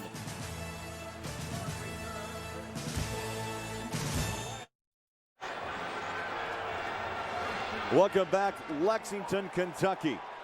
5 minutes to play, 4th quarter, 31-28, Tennessee trying to hold on and earn themselves a trip to Atlanta in the SEC title game against LSU. Woodson sets up, throws far sideline, and Raphael Little stops the clock. 4:55 to play, and what a second half. Steve Beuerlein by Andre Woodson. Well, you're going to see some great throws right there. The first one, the Lions, and then here hitting Jacob Tamme in the back of the end zone. Then the gutsy last touchdown pass, coming back after getting knocked down and hitting Steve Johnson for the big touchdown to pull him within 3. Look at those numbers in the second half. 192 yards, 3 touchdowns, 16 of 24. This kid has shown me something today. Now, in this situation, they got to realize all they need is a field goal. Touchdown would be great, but you got to get at least a field goal here. I feel like we're in Baton Rouge last night. Wide open. And is caught by Little. Little just snuck out of the backfield. And Little stops the clock. 2 plays. They've taken 10 seconds off the clock, and they've marched 15 yards upfield.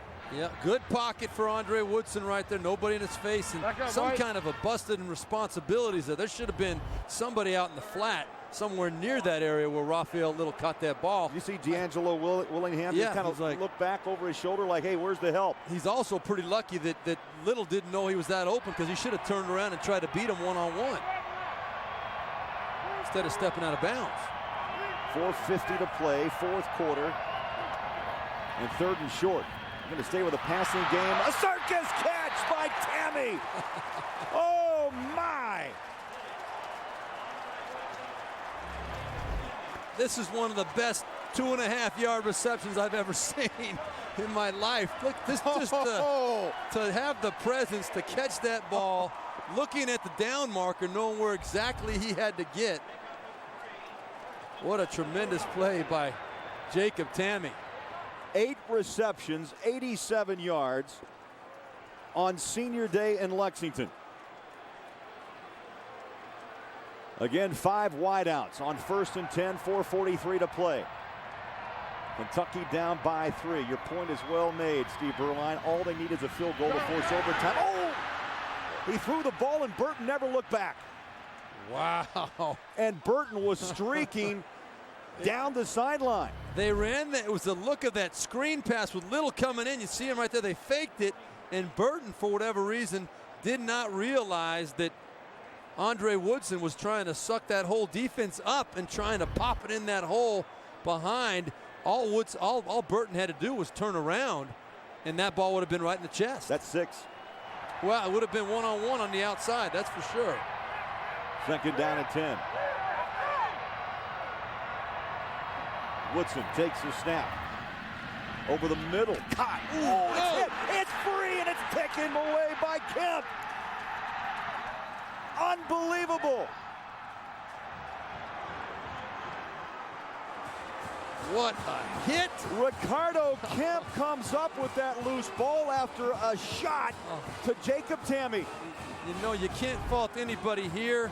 It's 2 guys on the offense trying to make a tough play, but look at the hit by Gerard Mayo. Oh, and right there. I mean, if you're Jacob Tamme, you've got no idea what's coming right through your chin right here. You're trying to make the catch, and Mayo just timed it perfectly. The deflection absolutely could not have been better for Kemp to pull that thing in, but the credit goes to Mayo for making that hit. Great timing. I'll tell you, that play is an illustration of why John Chavis, a D coordinator, played Mayo such a great compliment of playing like an All-American. He delivered the shot when Tennessee needed it. He sure did. I mean, and that's what special players do. And that's what John Chavis was trying to tell us, that he believes his linebackers are special players that are going to make a big impact at the next level. And because the struggles this defense have had, they haven't gotten that attention this year. But they are great players. That was another illustration of that. Clock under 4 minutes. 2nd down and 7. Tennessee, after the interception, trying to close this one down and head on to Atlanta. But Kentucky refuses to let up.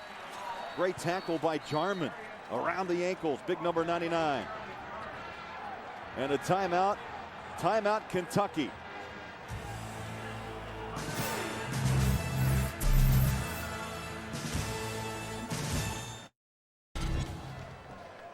Timeouts, Steve Berline. Tennessee with 2, Kentucky with a pair, and Tamme trying to shake the cobwebs after that shot he took up around the chin. You know what Woodson was saying right there when he was clapping and encouraging his teammates? He's saying, guys, we're going to get the ball back. He knows there's over 3.5 minutes left in this ball game. This is a big play right here. 3rd and 7 for Tennessee. If the defense can rise up, there's plenty of time. And I really respect how Woodson's handling himself. Going up there, that's a quarterback's responsibility to make sure your teammates don't get in the down in the dumps when bad things happen like that. And Steve, in this half, Tennessee 1 of 7 on third down conversions. Ainge in the pocket, throws, slapped away, incomplete, and that brings up fourth down. Austin Rogers, the intended receiver. We've seen big play after big play by Tennessee and now by Kentucky. You know what the problem was right there? As we look right there following this, Florida State coming up next. But we got a barn burner here. Austin Rogers on that play. Did you see him jump right before the ball got there? That is the worst thing a wide receiver can do. When a ball's coming in your chest, you jump up, you leave the ground, you're going to get hit. If you keep your feet on the ground, you got more of a base, more stability. He should have kept those feet on the ground. He might have been able to catch that ball. Raphael Little set to receive the kick from Colquitt. He wants to pooch that ball down inside. It takes a bounce, and it goes out of bounds. He angled it to the far side at the 9-yard line. We'll be back in Lexington.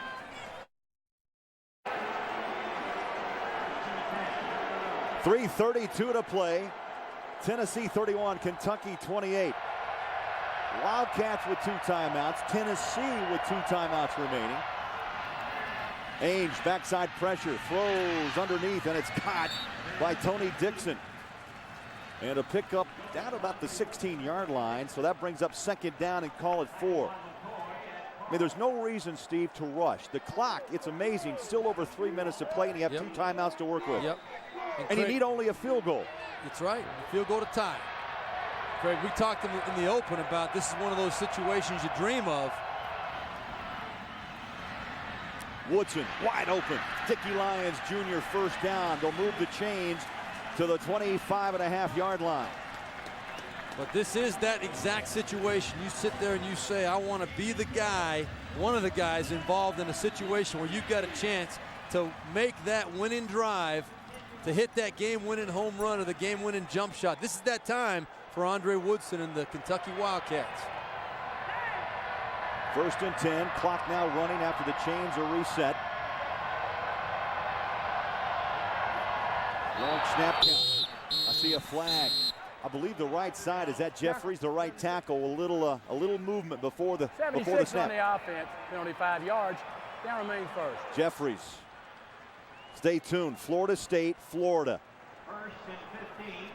That's coming up next here on CBS. First, we have to finish out Tennessee and Kentucky. What a weekend of college football on CBS. Triple overtime in Baton Rouge last night. Arkansas behind McFadden's incredible performance knocks off #1 LSU. And then this game meaning so much going down to the wire. 2 teams fighting with everything they've got left. From the shotgun, Woodson flares it out to the flat. Raphael Little dances down the sideline and steps out of bounds.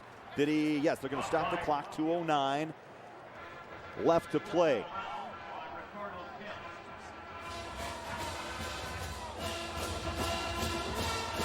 So that brings up second down and 11. 2:09 to play. Woodson steps up, good protection, deep ball. Incomplete. The intended receiver was Johnson, and I tell you, Willingham was in a great position to take that ball away. Well, it was really a bad ball by Andre Woodson. He had Steve Johnson open down the sideline. Let's see how Johnson has to come back to it. He was open down the sideline. Willingham did a great job of fighting back into it. But the most important thing right now for Kentucky, they've got to find a way. Don't get desperate. You need a first down. You got plenty of time. You're going to have plenty of chances to get in field goal range. Get the first down right now. 3rd down and 11. Woodson surveys up and cut. Oh, did he put that on the money to Tammy? Craig, you were going to see Brent Vincent, number 13, the freshman corner, had a chance to catch his ball almost.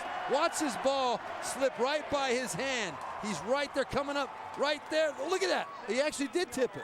He got a finger on that ball, and an unbelievable catch to pull that in. What an afternoon for Tammy. 9 receptions, 104 yards, and he keeps Kentucky's comeback moving. Little slant. Burton spins out of one tackle and down at the 48-yard line. Great balance. Clock, though, running. Kentucky with 2 timeouts if needed. And now we've got an injured Vol down. Is it Mayo? Oh, you don't like that. The great middle linebacker.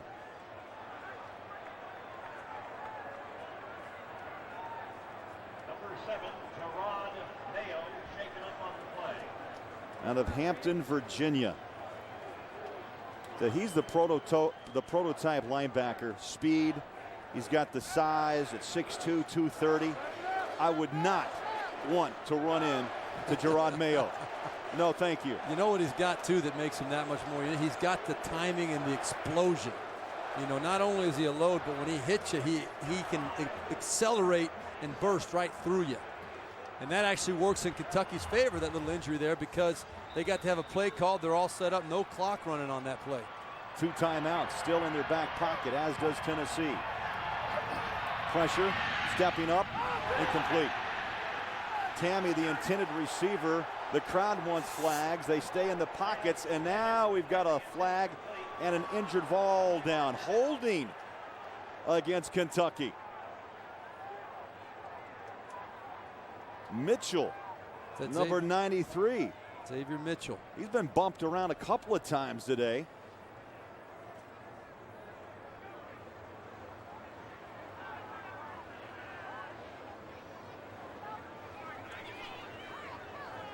And so the trainers are out to attend to Xavier Mitchell, and he's up.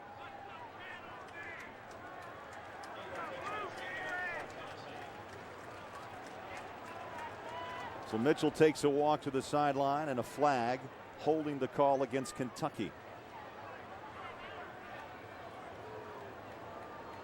Busy day for Penn Wagers. Holding, number 79, penalty 10 yards. Down remains second. That's Gary Williams, the guilty party, the left tackle. Second and 15. Well, let's look and see exactly what Gary Williams did. You're going to see the left tackle right there, number 79, is who got the call. You know, that's tough. I mean, Xavier Mitchell was already going down, but he definitely did have his hands on him. A pump by Woodson, has room, throws it down to the flat, far side, it's caught by Little, has room, close to the first down, I believe he got it, and he stepped out of bounds to stop the clock. That is excellent field presence by Andre Woodson, knowing, hey, you know what, we're gonna go for it on 4th down anyway. If it's not there up the field, much better to get half of it back. And you know what, this guy with the football is pretty good. Number 22, when he gets the ball in the open field, he can do something with it. He got a first down. Very good decision by Andre Woodson. And Little with his 9th catch for 94 yards. This time they're going to go up the gut. And Little is taken down at the 46-yard line of Tennessee. Now, Kentucky will use the timeout with 1:18 to play, and all Eric Ainge can do is watch. And try to hold and believe that 3-point lead will be enough. 1:18 to play in Lexington. We'll be back on CBS. Kentucky uses 1 timeout. They have 1 remaining with 1:16 to play. 31-28 Tennessee. It was 24-7 Vols at the half. A tale really of 2 halves. Tennessee got up to the fast start. Arian Foster, first play, 65 yards. And now we find ourselves Kentucky trying to come back to tie this game or maybe win it in the final minutes. And Kentucky needs to get to realistically about the 25-yard line to have a makeable field goal. To the flat. It's been there all day. And more yardage chewed up by Raphael Little to the 40. And the clock runs, coming up on a minute to play. Kentucky still with a timeout. Tennessee with 2. No panic. Everything is good. Lonis, Andre Woodson, complete control. You saw Sieber on the sideline trying to warm up that leg if needed. Again, they go to the flat to the far side. Little running, breaks a tackle, and is stood up at the 31-yard line. It's the same play, opposite side of the field. You know, they've seen that Tennessee is doing nothing but just dropping back softly, and they're going to let Raphael Little catch that ball out there in the flat. Well, they better be careful because it's going to burn them here in a minute. They better get up and cover that. And Kentucky, of course, catches a break. The clock stops as they reset the chains on the 1st and 10. Here we go, 47 seconds left. Oh, Very dangerous pass in traffic. Steve Johnson, the intended receiver, and the incompletion stops the clock with 44 ticks to play. So the 30-yard line would be the target. Sieber, his longest this season, 48 yards. But in this cold weather, and he hasn't kicked anything in a while other than an extra point, I think that realistically, Rich Brooks is thinking that 25-yard line probably gives him a 42, 43-yard kick. Uh-oh, illegal substitution. Wrong, please. Don't get it wrong, please. Substitution on Kentucky. 12 people. Oh, and Rich Brooks grabs and has a chat with the freshman Derek Locke. Yeah. What happened? Well, you know, it's one of those things where obviously Derek Locke thought he was supposed to be on the field. He went running out there, but nobody came off the field. And that's one of the things the guy coming in has to do. You got to tap the guy you're going in for, tell him he's coming out. Pushes it back now, second down and 15. Woodson fires it up the middle. Nearly picked off. Eric Berry had the interception, but Burton able to put his fist and pop that ball out of the grasp of Berry. And if anybody, the Volunteers wanted to have a chance at that interception, it was Eric Berry. The guy's got 4 on the year. He's an unbelievable nose for the football and comes up with those big plays. Boy, Andre Woodson got away with one there. So now a third down and 15. Trying to find some yardage to help out your kicker, Sieber. To the far near sideline, spinning out of a tackle goes Dickie Lyons Jr. to the 19-yard line. Now the clock stops with the first down. Now you can start thinking you're in easy field goal range. Now you can take a couple shots at the end zone. Unbelievable. If you want. Yeah. Right now, if they would not gain a yard, it's a 37-yard kick. Exactly. So how aggressive you want to be, Rich Brooks and Joker Phillips? First and 10, Kentucky. 28 ticks left in regulation. Woodson sets up and fires. It's caught! Steve Johnson out of bounds at the 6-yard line. You're not thinking field goal, you're thinking about victory in Lexington. You're darn right you are. And if I'm Andre Woodson, I'm thinking my offensive line is playing some great football this second half. They're giving me a chance to make these throws. He had all day back there, kept his poise, kept his cool, and then found Steve Johnson with a great throw on the sideline. Not only is the completion good for a first down, they get out of bounds, save that timeout. And Kentucky has not defeated Tennessee, let me remind you, in 22 years, 1984.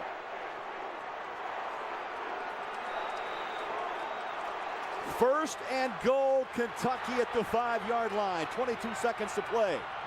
Under center goes Andre Woodson.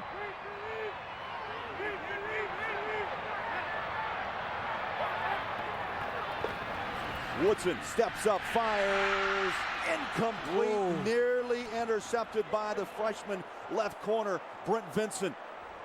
17 seconds to play. Oh, that was close, Craig.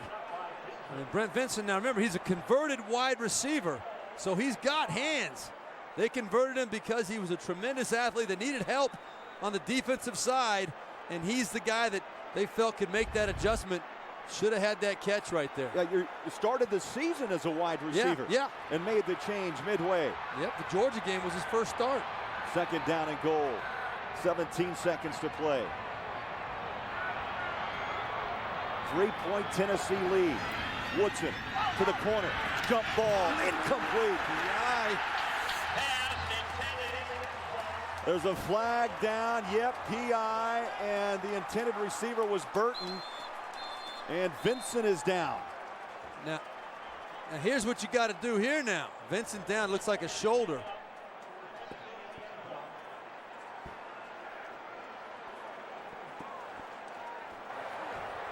Pass interference, number 13 on the defense. Foul occurred in the end zone. The ball will be placed at the 2-yard line. First down, go. Okay, there's a little contact now. Yep, he's in the face a little bit early in Keenan Burton's face. And Rich Brooks, yeah, he's saying, no doubt you got to throw that flag. That's right. Yeah, thank you. You got it, buddy.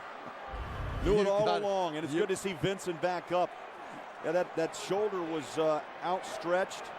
Yeah, that's painful. And you know what? Give this kid credit now. True freshman making the adjustment from wide receiver to starting cornerback in the SEC. Oh. He's really in a lot of pain. Yeah, he is. But now here's the deal. You got one timeout. Now you can really run the football here. First and goal from the 2-yard line. You can get it in with the run. If not, call a timeout. 13 seconds to play, 1st and goal. Raphael Little is the lone back. Kentucky with the football. Little up the middle. Stopped at the 1-yard line.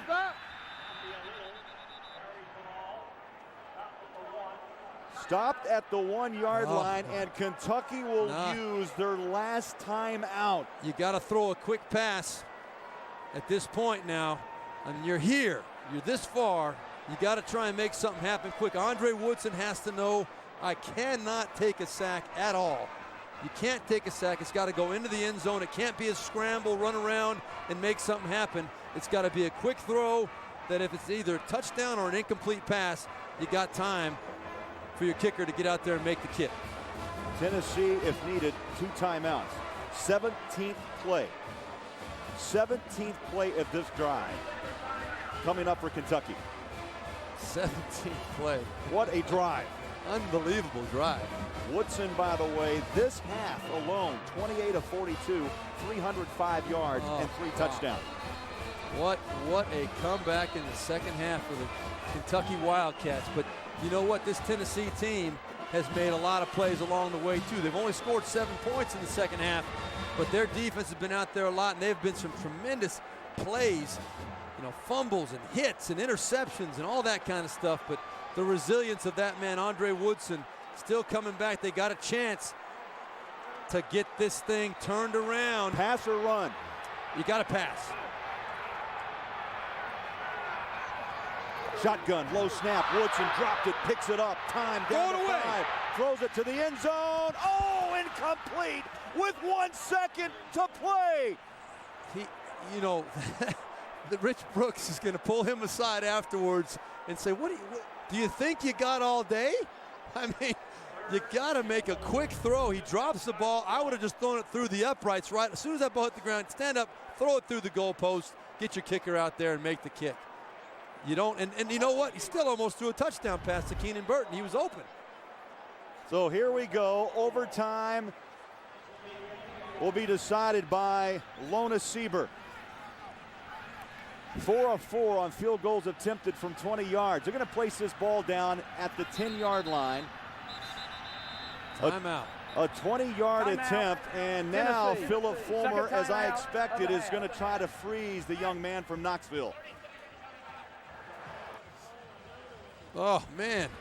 Can you believe this game? Can you believe the SEC? Triple overtime in Baton Rouge. Last night. Today we're just on the brink of overtime, and yet to come Florida State. Now, we don't want to assume anything. That Sieber, that young man's got the weight of the world on his shoulders. Everybody in this stadium and all the pressure the senior class has of trying to end that 22-year streak. But, yeah, you sit there and think, man, this is probably going to go to overtime. This SEC is unbelievable. I mean, every weekend there's a storyline, whether you knock off number 1 or you have triple overtime. And there's a reason why the SEC has commitments to have at least 8 teams in the bowl games. At least 8 teams, possibly 9. What, you're telling me they play good football? They play good. They know how to play football, and I'll tell you, these coaches know how to coach, and these players, they lay it on the line every week. They have to. It's hard to win a ball game in this league. And Rich Brooks, what can you say about the job he's done getting the respectability back into this University of Kentucky football team? All these seniors say it's his mentality, his never say die, gonna fight till the end mentality prevails, and tonight's another great example of that. Brooks is on the verge of consecutive 8-win seasons. Here we go.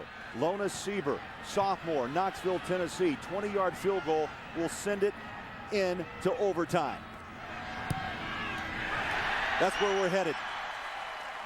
From 20 yards with 1 second on the clock, 31 all. A remarkable comeback by Kentucky to force overtime in Lexington. How about identical scores? First half, 24-7 Kentucky or Tennessee. Second half, Kentucky outscores them 24-7. We've got 31-31 and an incredible overtime coming up, I think it's safe to say. That drive went 18 plays, 90 yards in 3 minutes and 32 seconds in the 20-yard field goal by Sieber. All right, college football overtime. Coin toss will decide possession. And Steve, the offense starts at the opponent's 25. Each team keeps the ball until it scores or fails to make a first down. Beginning with the third overtime, the team must attempt the two-point conversion, which what occurred last night in Baton Rouge after the touchdown. Exactly right. There was the two-point conversion that Arkansas scored on the run by Felix Jones. LSU came back, scored the touchdown last night, but was unable to convert on the two-point conversion. That was the ball game last night. Tennessee 6-1 all-time in overtimes. They only lost, by the way, 7 years ago at LSU. They won their last 5 in overtime. And for Kentucky, this is the 5th time they played extra quarters, 2-2 all time. And Eric Ainge and that Tennessee offense, they haven't been on the field in a while. It's been a long 5 minutes. And the captains will meet at midfield. Woodyard, the terrific linebacker, Ainge. You know, see, when this game is broken down, it really has been Tennessee first and second quarter, Kentucky quarters 3 and 4, and especially just the gritty third and fourth quarter play of Andre Woodson. No doubt about it.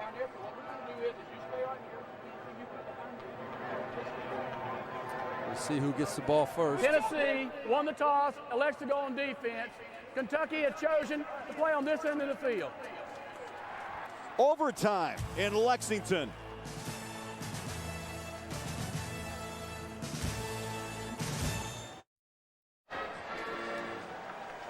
Craig Bolerjack, Steve Berline, overtime in Lexington. And Steve, it's been very simple all day long. Tennessee wins. They clinch the SEC East, go to Atlanta to play LSU for the SEC title. If they lose, Georgia would punch the ticket and head to Atlanta. So here we go. First overtime. Andre Woodson steps up, throws out of bounds, incomplete, second down.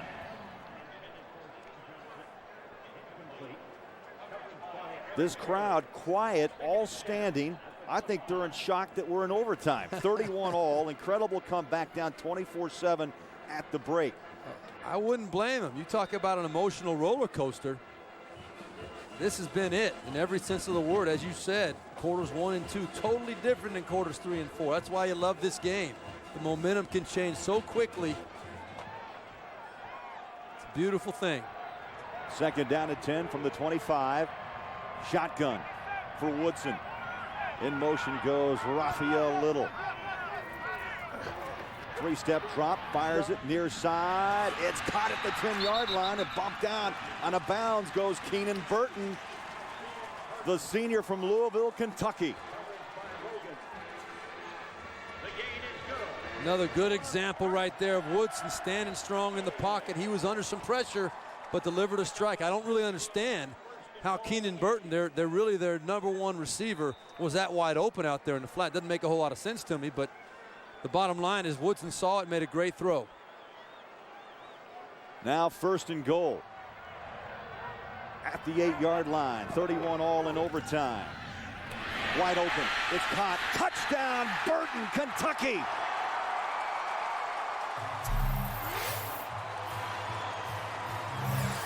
Steve, they throw near side and come back with a far side catch, wide open, and Kentucky strikes. I can't really understand why Tennessee would be playing so soft. You had Willingham, they've been up challenging the receivers all day, and here they get down close to the end zone, and they just, in the overtime period, they give them 2 easy throws, and it's a touchdown. You know, you let a receiver like Keenan Burton catch the ball one-on-one at the 4-yard line with about 5 yards to work with. He's going to get in most of the time. Extra point to come by Sieber. And punches it through. Let's go to New York, and here's Tim Brando. All right, fellas, here's a little taste of what's to come after you're finally done in overtime. Don't tug on Superman's cape. Look at Tim Tebow, 23 yards. This is an answer to an earlier field goal. It's 7-3 Gators. Back to you. And Timmy, I think Tebow is trying to answer what McFadden put on stage last night in Baton Rouge. I think you're right. He smells that Heisman Trophy. You know, there's a lot more at stake than the Heisman Trophy as far as what he could be playing for, but that Heisman Trophy, he wants it. Lexington is rocking. Wildcats have not defeated Tennessee since 1984, and a man named Reagan was in the White House. Ainge in the fourth quarter, 1 of 8, 10 yards and an interception. Under center goes Ainge. Stretches it out. Foster runs it outside, down the sideline, and is bumped out of bounds and will stop the clock. Well, the clock's not running here in overtime. Arian Foster, terrific afternoon by this young guy. The junior from San Diego. Well over 1,000 yards rushing on the season. How about 25 carries for 109 yards? That's 10 career 100-yard games and his 5th this season. Yeah, when he's rolling like he's been rolling the last few weeks, Tennessee is hard to stop. Second down and 2. Inside the 20. Thrown behind Lucas Taylor. And Eric Ainge would love to have that one back. That was an easy throw and catch. Trying to move the chains and maybe give Lucas Taylor a chance to turn that ball up the sideline, pick up a few more, but really a bad, inaccurate throw by Eric Ainge there. Third down and 2, Tennessee. This crowd ready to break into a frenzy. Ainge will step back in shotgun formation.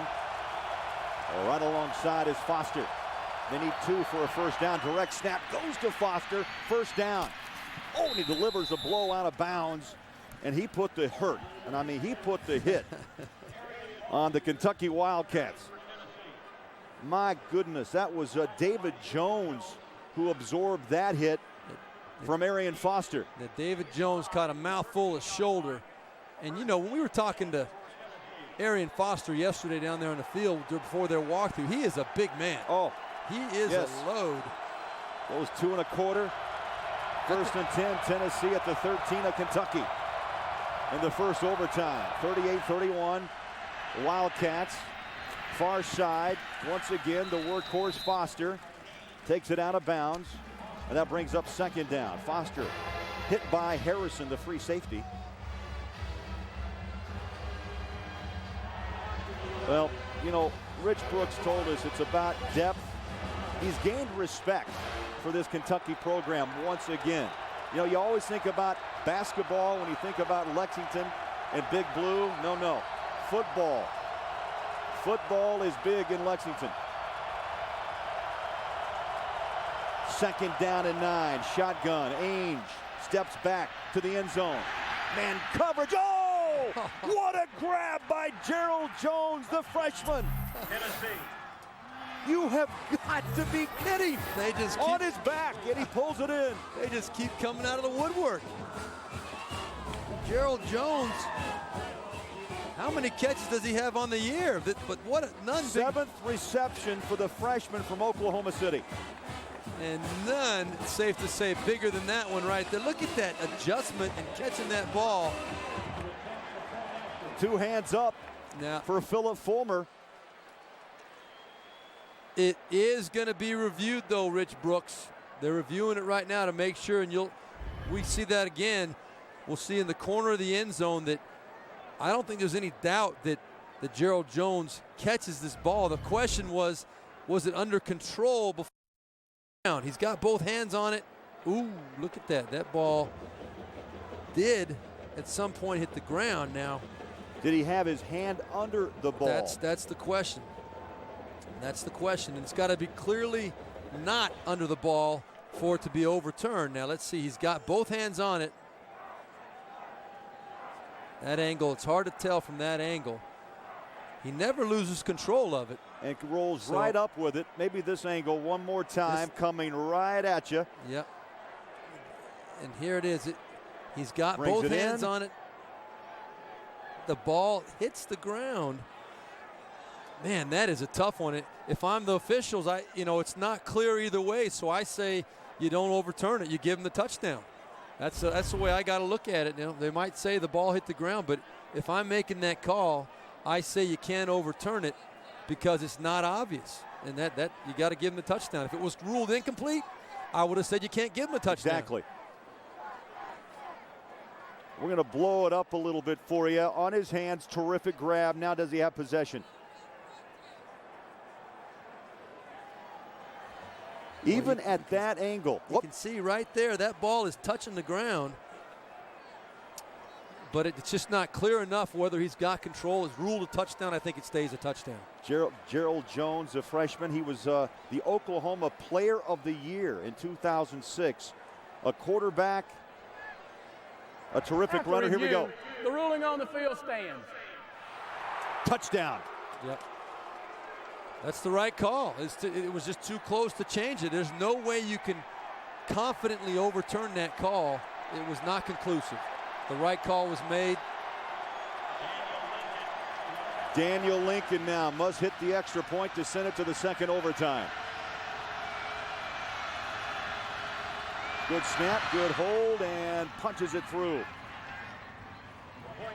So we head to the second overtime.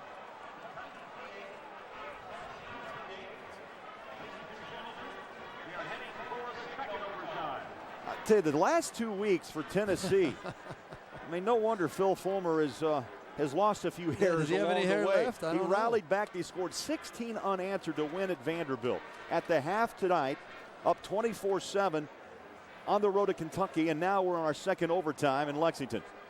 And, of course, Tennessee's playing for a trip to Atlanta. SEC title game against LSU. A loss tonight, and the Georgia Bulldogs will take on the Tigers. And remember what Kentucky told us to a man. I was really impressed with this. When the players, especially the players, they told us that this game was not about Tennessee in their opinion. This game is about us, about Kentucky, about what we've accomplished in our years here, about going out on the right note, leaving a legacy, and about getting to a big bowl game.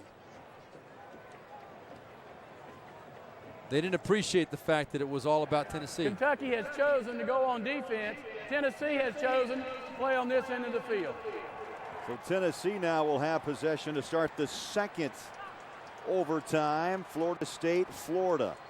That will be next on CBS. What a day it's been for college football. Last night, beautiful game played down in Baton Rouge.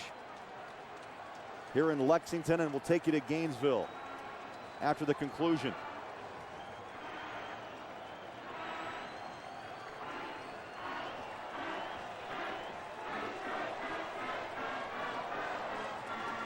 So once again, the rules, you start at your 25-yard line, and Tennessee will have possession here in the second overtime. 38 all after Burton touchdown for Kentucky and Gerald Jones's first career touchdown for Tennessee. Ball start on the ground to Foster, who pushes to the 21. Foster has done everything and more for Tennessee today. You know, and something I think, Craig, that doesn't get a lot of attention is how difficult it is when a team finishes second and they score a touchdown at one end of the field. They got to come back right away. They get the ball back again. They got to score another touchdown. That's hard to do. Second down and 6. Ainge with a quick glance to the sideline. Crowd is on their feet. Under center, Ainge. Ball's batted up. Intercepted. Sam Maxwell. The sophomore from Hartwell, Georgia. Oh, my goodness. Look at this. Good defense.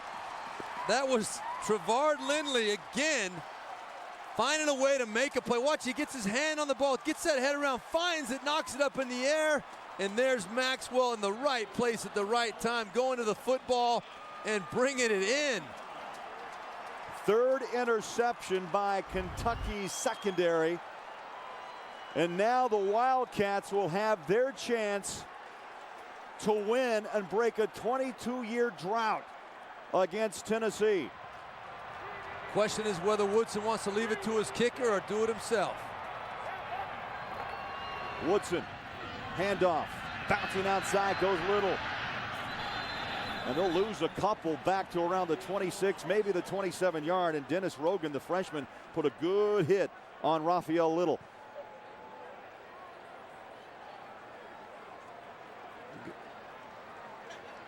If I'm Tennessee, you know, you can't allow them to get into easy field goal range because that's the ball game obviously there. So you're trying to create pressure. I'm coming from every angle.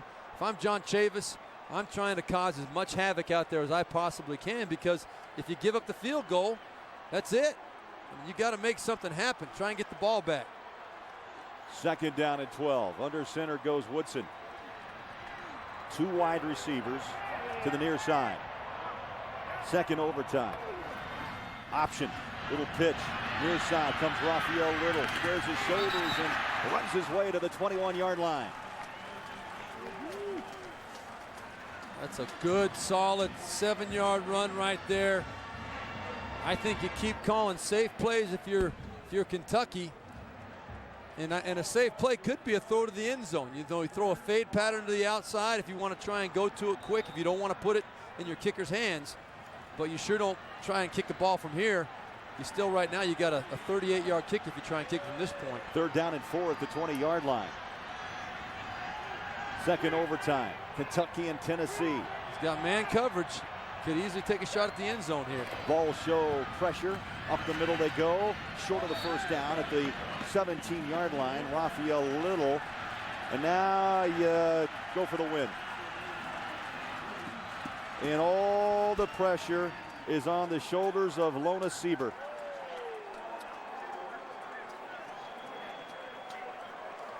This will be a 35-yard attempt for the win and the upset of Tennessee. Yeah, and I believe there might be a little celebration in Lexington if this thing goes through. And coming into this game, Sieber 6 of 7 from this range on the season. Yep. Timeout, Tennessee. Their one timeout of the period. So you try to freeze Sieber. Two things at stake in this game in Lexington, and there's a buzz, of course, in this crowd. They're going to rush the field if the victory comes, because it's been 22 years, 1984, since a victory over Tennessee. And if Tennessee would lose this game, that means Georgia, who I'm sure is around a television set, is going to book plans to play LSU in Atlanta for the SEC championship on CBS. Yep. There is so much at stake here for so many different programs, and all Kentucky wants is to end this thing on the right note and to get to that warm bowl game, as Jeremy Jarman told us in our interview. Hey, get me someplace warm. It comes down to this. Lona Sieber's right foot, 35-yarder. Here we go. Picked up after the block. Tennessee rumbling. Still throwing that ball. It's still loose. My goodness, could it be? Oh, that may be a face mask. Multiple flags are down at the 35-yard line. The field goal blocked, and Tennessee had a chance to run it back. Are you kidding me?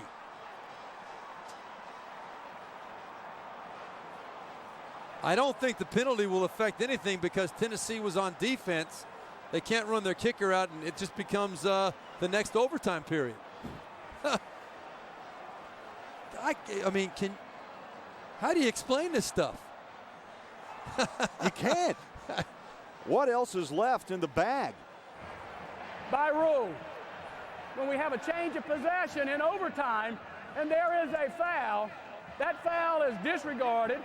The try is over. We're going into third overtime period. Unbelievable. Third overtime.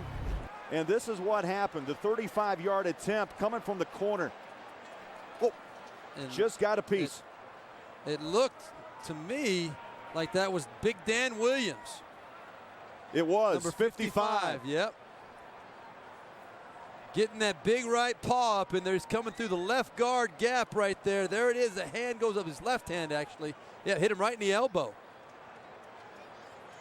And Phil Fulmer says, maybe it was meant to be. Look at this. Get the ball. He's saying, Mike Richt in Georgia, don't book those plane reservations Tennessee yet. has chosen to play on defense. Kentucky has decided to play on this end of the football field. Oh. Now, if there's a score, as we saw last night with LSU and Arkansas, a score means a 2-point conversion to follow. Yes. And that really makes things interesting. That's what decided the game last night. And it usually does come down to a 2-point conversion in those situations. Third overtime in Lexington. If you just joined us, it's been a wild day, slow to start. Tennessee struck first play of the game. And Steve, does it surprise you after how we started this game, how we're going to end it? You know, knowing what I know about this SEC, I don't think anything surprises me. These games always, these big games always end up being incredibly exciting and incredibly emotional, and tremendous plays, one after another. It just doesn't end. Oh, now Kentucky in the third overtime at the 25-yard line.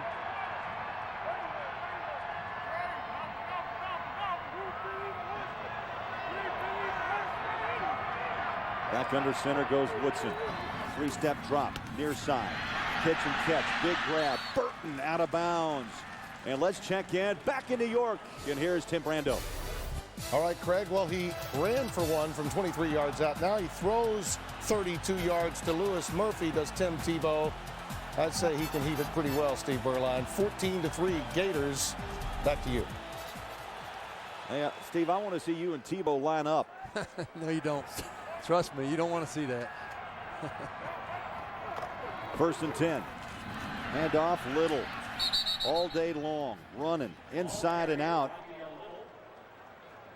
Craig, one thing that's worth noting right here. Now you've got Dennis Rogan, the return specialist, who's out there on the left corner for Tennessee, and Woodson knows that. Believe me, he knows that. The true freshman Vincent went out a little earlier with that shoulder injury.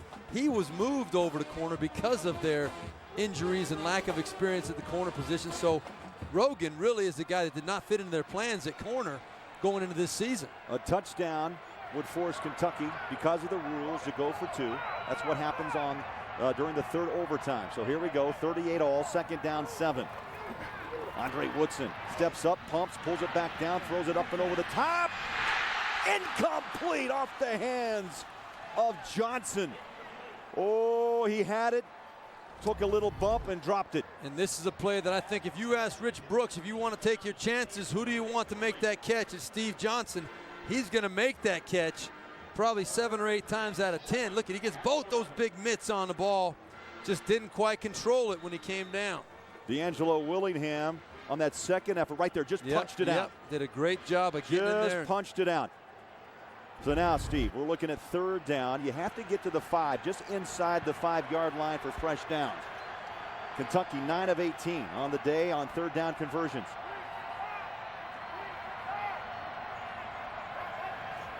Woodson, 3-step drop, man coverage at the end zone. Touchdown, Burton! Got it for Kentucky. 2-point conversion, a must on in the third overtime.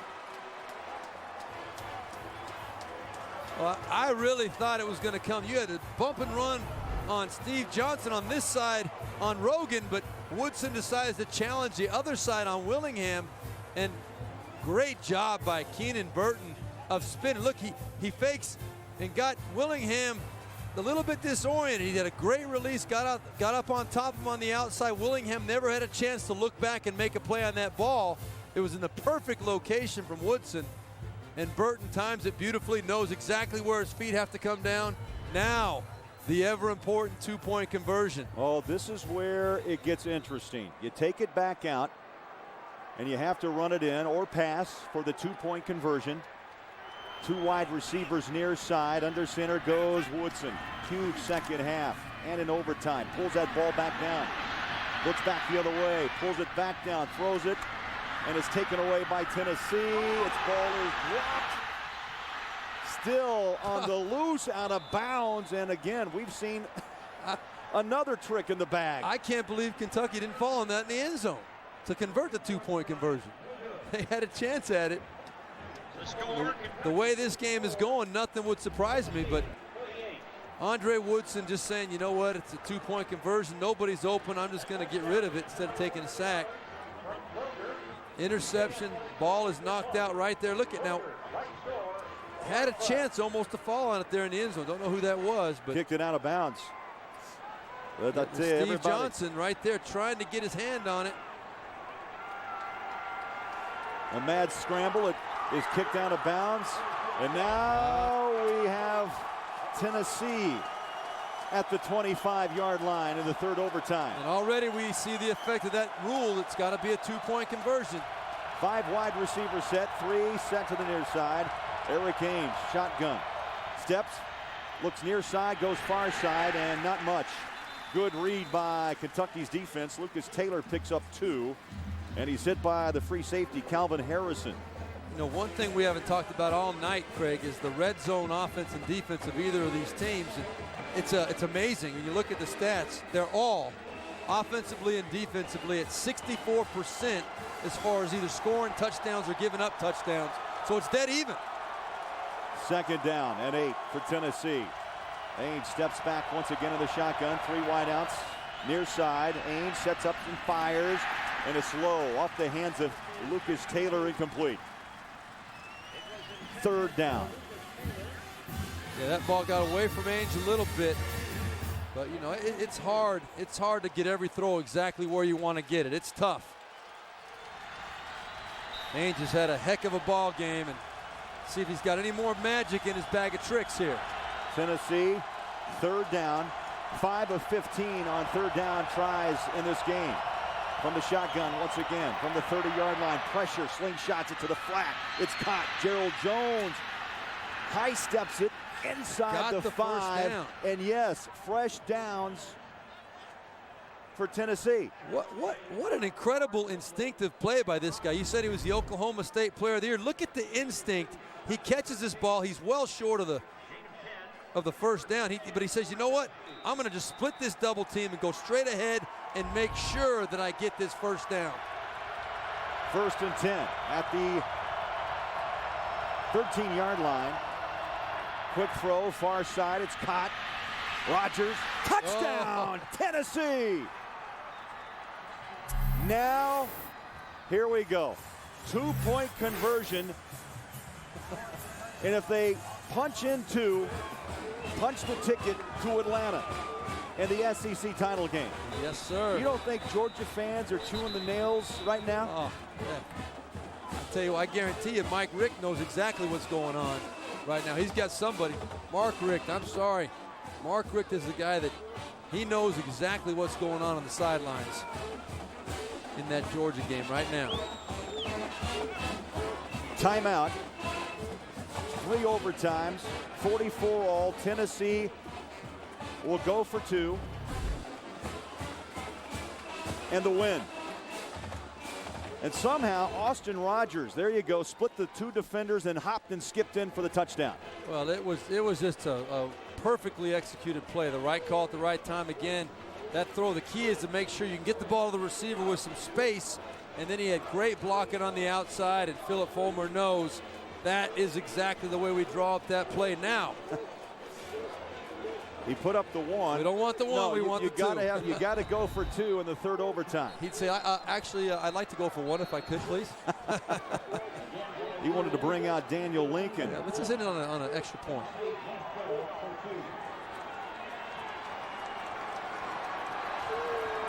So the 2-point conversion is next, and if they find the end zone, they find Atlanta. Yes, sir, they do. SEC championship game next week against LSU. Is it going to be Tennessee or is it going to be Georgia? Will it be Arian Foster or Lucas Taylor or Austin Rogers for Tennessee? Ainge, shotgun. Here we go. Third overtime and a trip to Atlanta. It's going to be Foster.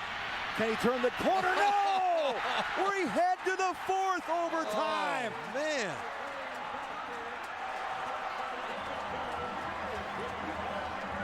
David Jones. Unbelievable open field tackle. You got the motion coming across by Lucas Taylor to seal the backside. Give it to your big horse. David Jones says he's not too big for me to bring down. I'm going to take his legs out. Look at that, perfect timing. Jones has made several big tackles in this game late in the second half. And now here in the third overtime. The play is over. Dead ball, unsportsmanlike on Tennessee. That will be administered during the fourth overtime period. Administered during the fourth overtime period. Personal foul. I wonder if it was just Arian Foster throwing that football after he got knocked out of bounds. I can't believe it. That would be it. There had to be something else a little bit more significant than that. Remember now, coming up next, that game that's already going on, Florida State, Florida. The Tim Tebow show, well underway already. They're going to have a hard time keeping up with this game, though, Craig, don't you think? Oh, my goodness. I still can't get over what's occurred in the SEC. Georgia waiting anxiously to see the outcome of this game. Tennessee waiting to see the outcome as well. I put my check mark here once. I put it here once. I keep going back and forth. I don't know where to put the next check mark. Where are we going with it? Who's going to go? Who wants it? Well, Georgia both want it. Georgia wants it. But you know what? But here's the dilemma. Kentucky wants it too, because they want to increase their opportunity for a better bowl bid. That's exactly right. And also to break a 22-year drought against Tennessee. And that's every bit as much as anything. I mean, you want to be on that team. You don't want to be number 23. You want to be number 1 of a new streak. And that's what's motivating Rich Brooks and his team. Kentucky has chosen defense. Tennessee has chosen this end of the field. The unsportsmanlike foul on number 27 on Tennessee will move the ball to the 40-yard line. So Arian Foster, and that costs 15 yards for Tennessee. It looked like a very small thing, and I really, honestly, Craig, I'm really disappointed this call would be made at this point in the ball game with so much riding on it. You'll see after Arian Foster gets tackled here on the sideline, you're going to see he just rolls over and immediately stands up and just throws the ball in the air. That's all it is. And I understand delay of game and all that, but this is the SEC championship on the line. You don't throw a debatable flag in a situation like that. Now Tennessee's got to go 40 yards instead of 25. Fourth overtime in Lexington. 44 all.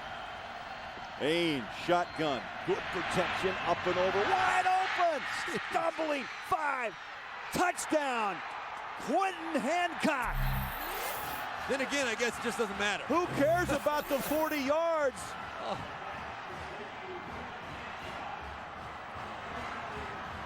Quentin Hancock was so wide open on this play that this disciplined Kentucky defense completely lost their discipline, as they have done several times tonight, and given up a lot of big plays to Tennessee.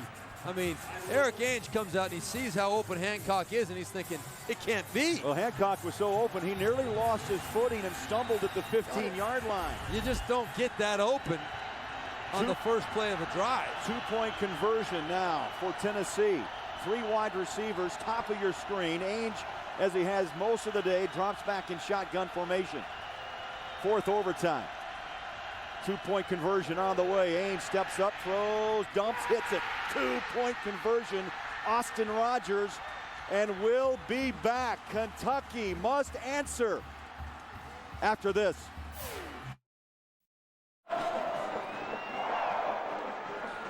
Fourth overtime, and Kentucky must find the end zone and convert on a 2-point conversion.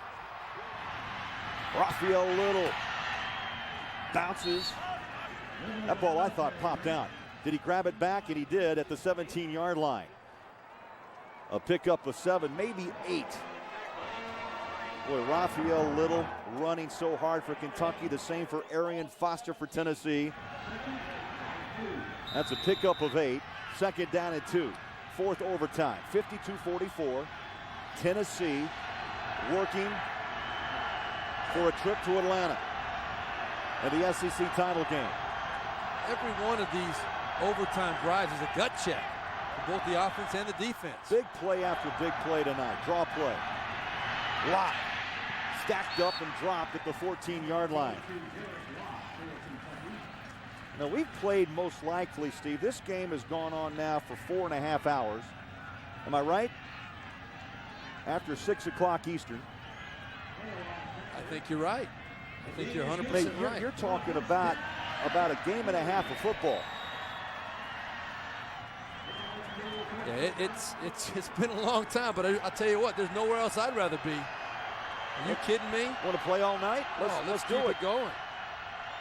First and 10. I don't know how our buddies Vern and Gary would feel about this down in Florida, but they stretch it out to Derek Locke. Has room at the 10. Cut back at the 5 and slides to the 3-yard line. Oh, this kid's going to be good for Kentucky. Yeah, I like the way he runs the football. Listen to this, Craig. You want to hear some pretty impressive passing stats tonight? Combined, these two quarterbacks, 67 of 107 passes, 5 interceptions, and 13 touchdowns. Oh, this will be long remembered. We said there's going to be a lot of balls in the air. And we've got a player hurt on the field. Tennessee player down. Can't see the number at the 5. It might be Xavier Mitchell again. I saw a 3 in there.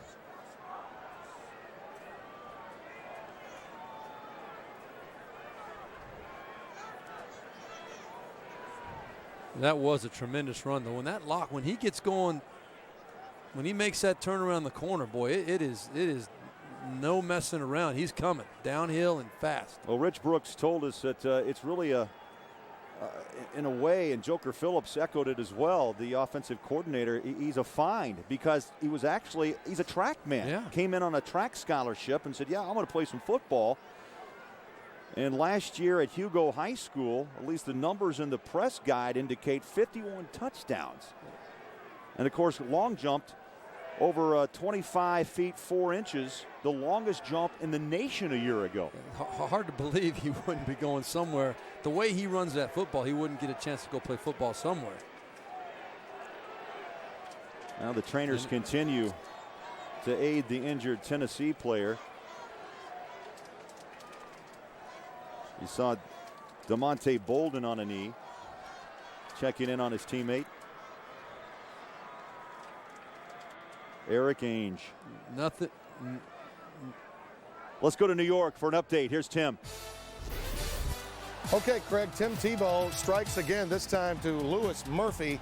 14 yards, their second hookup. And he is rolling, answering the gauntlet laid down by Darren McFadden. It's 21-6 now. Gators over the Seminoles. Back to you. Tim, I tell you, I think it's going to be one close vote. McFadden was on that national stage last night on CBS. Arkansas with the win over LSU, top ranked in the country. That will change. In fact, the entire scenario in college football, Steve, will change when the next polls and the BCS roll out. Big time. I mean, it's not a minor change. It's going to be a big time change, and that is Xavier Mitchell, looks like, sitting up, and good to see him sitting up. Don't know exactly what the injury might be, but he's been nicked up a couple of times in this ball game. It has been a physical game, to say the least. Mitchell, the senior from Long Beach, Mississippi. There we go. Get him up on his feet. There he is, and able to walk off the field under his own power. Down for a couple of minutes. It's first and goal now for Kentucky. And Steve, it's very simple. In overtime, you must score. You got Tennessee has the lead. They went for 2, of course, and scored. And now Kentucky must score and then go for the 2-point conversion. Yes. To send this game to a 5th overtime. 1st and goal at the 2-yard line.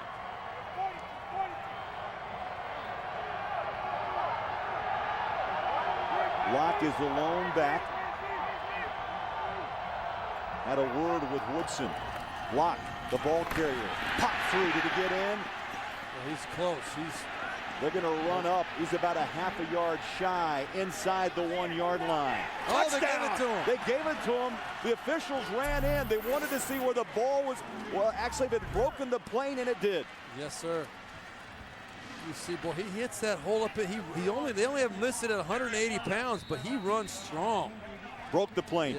Yep. Pushed back, but he broke the plane. Now the 2-point conversion to send this game into a 5th overtime. Now, here's the problem, Craig. When you get into a situation like this much scoring and this many opportunities, you have a certain number of plays in game plan for inside that 5-yard line, inside the 3-yard line. I think right now you're pretty much drawing them in the dirt because you've used them all. You've been in there too many times to say, okay, we'll go to our next 2-point play, our next play inside the 3-yard line.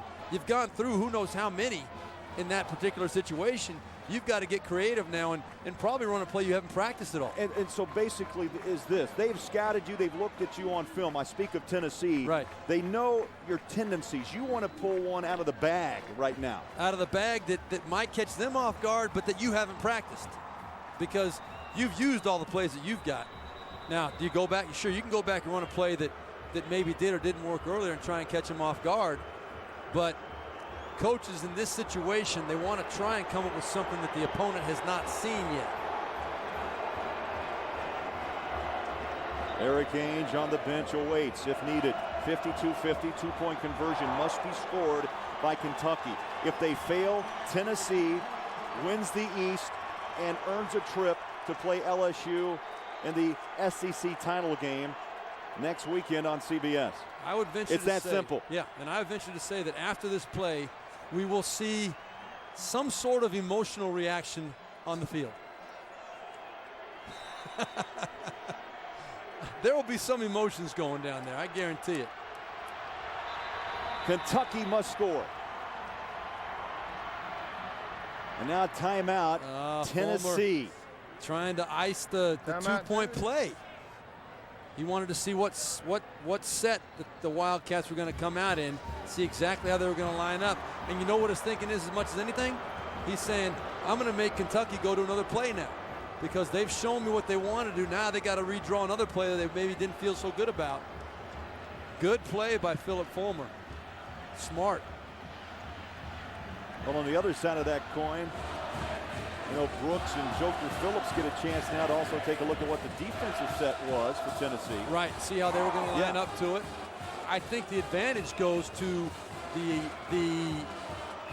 defense in that scenario, though, because Phillip Fulmer will say, well, if they come out in that same set, here's what I should say, John Chavis, defense coordinator, this is how we're going to cover it if they line up in that same set. Because now the offense doesn't know exactly how they're going to react when they line up like that again. So it's an advantage defense unless you come out with a different play. 52-50. Vols have the arms locked on the sideline. Rich Brooks looks on determinedly. Different formation, just flipped it to the left side. Yes, they did. 3 wideouts near side. The lone back locked, lined up alongside Andre Woodson. Here we go.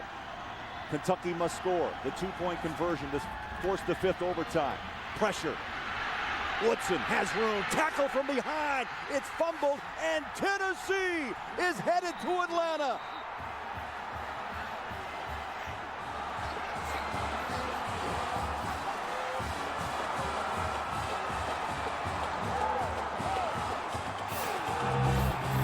A game to remember in Lexington. 23 straight. Tennessee has beaten Kentucky. Time to check out the 5-star play of the game presented by Wrangler. And it was just a moment ago. In the 4th overtime, Steve Berline, Woodson unable to scramble away.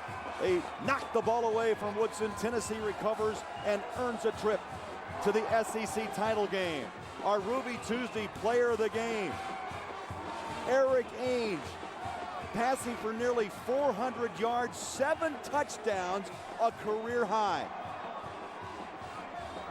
For Steve Berline, Craig Bolerjack, we say so long from Lexington with a final score in 4 overtimes, 52-50. Stay tuned. Rivals clash, Florida State and 12th ranked Florida. A thriller in Lexington. This has been a presentation of CBS Sports.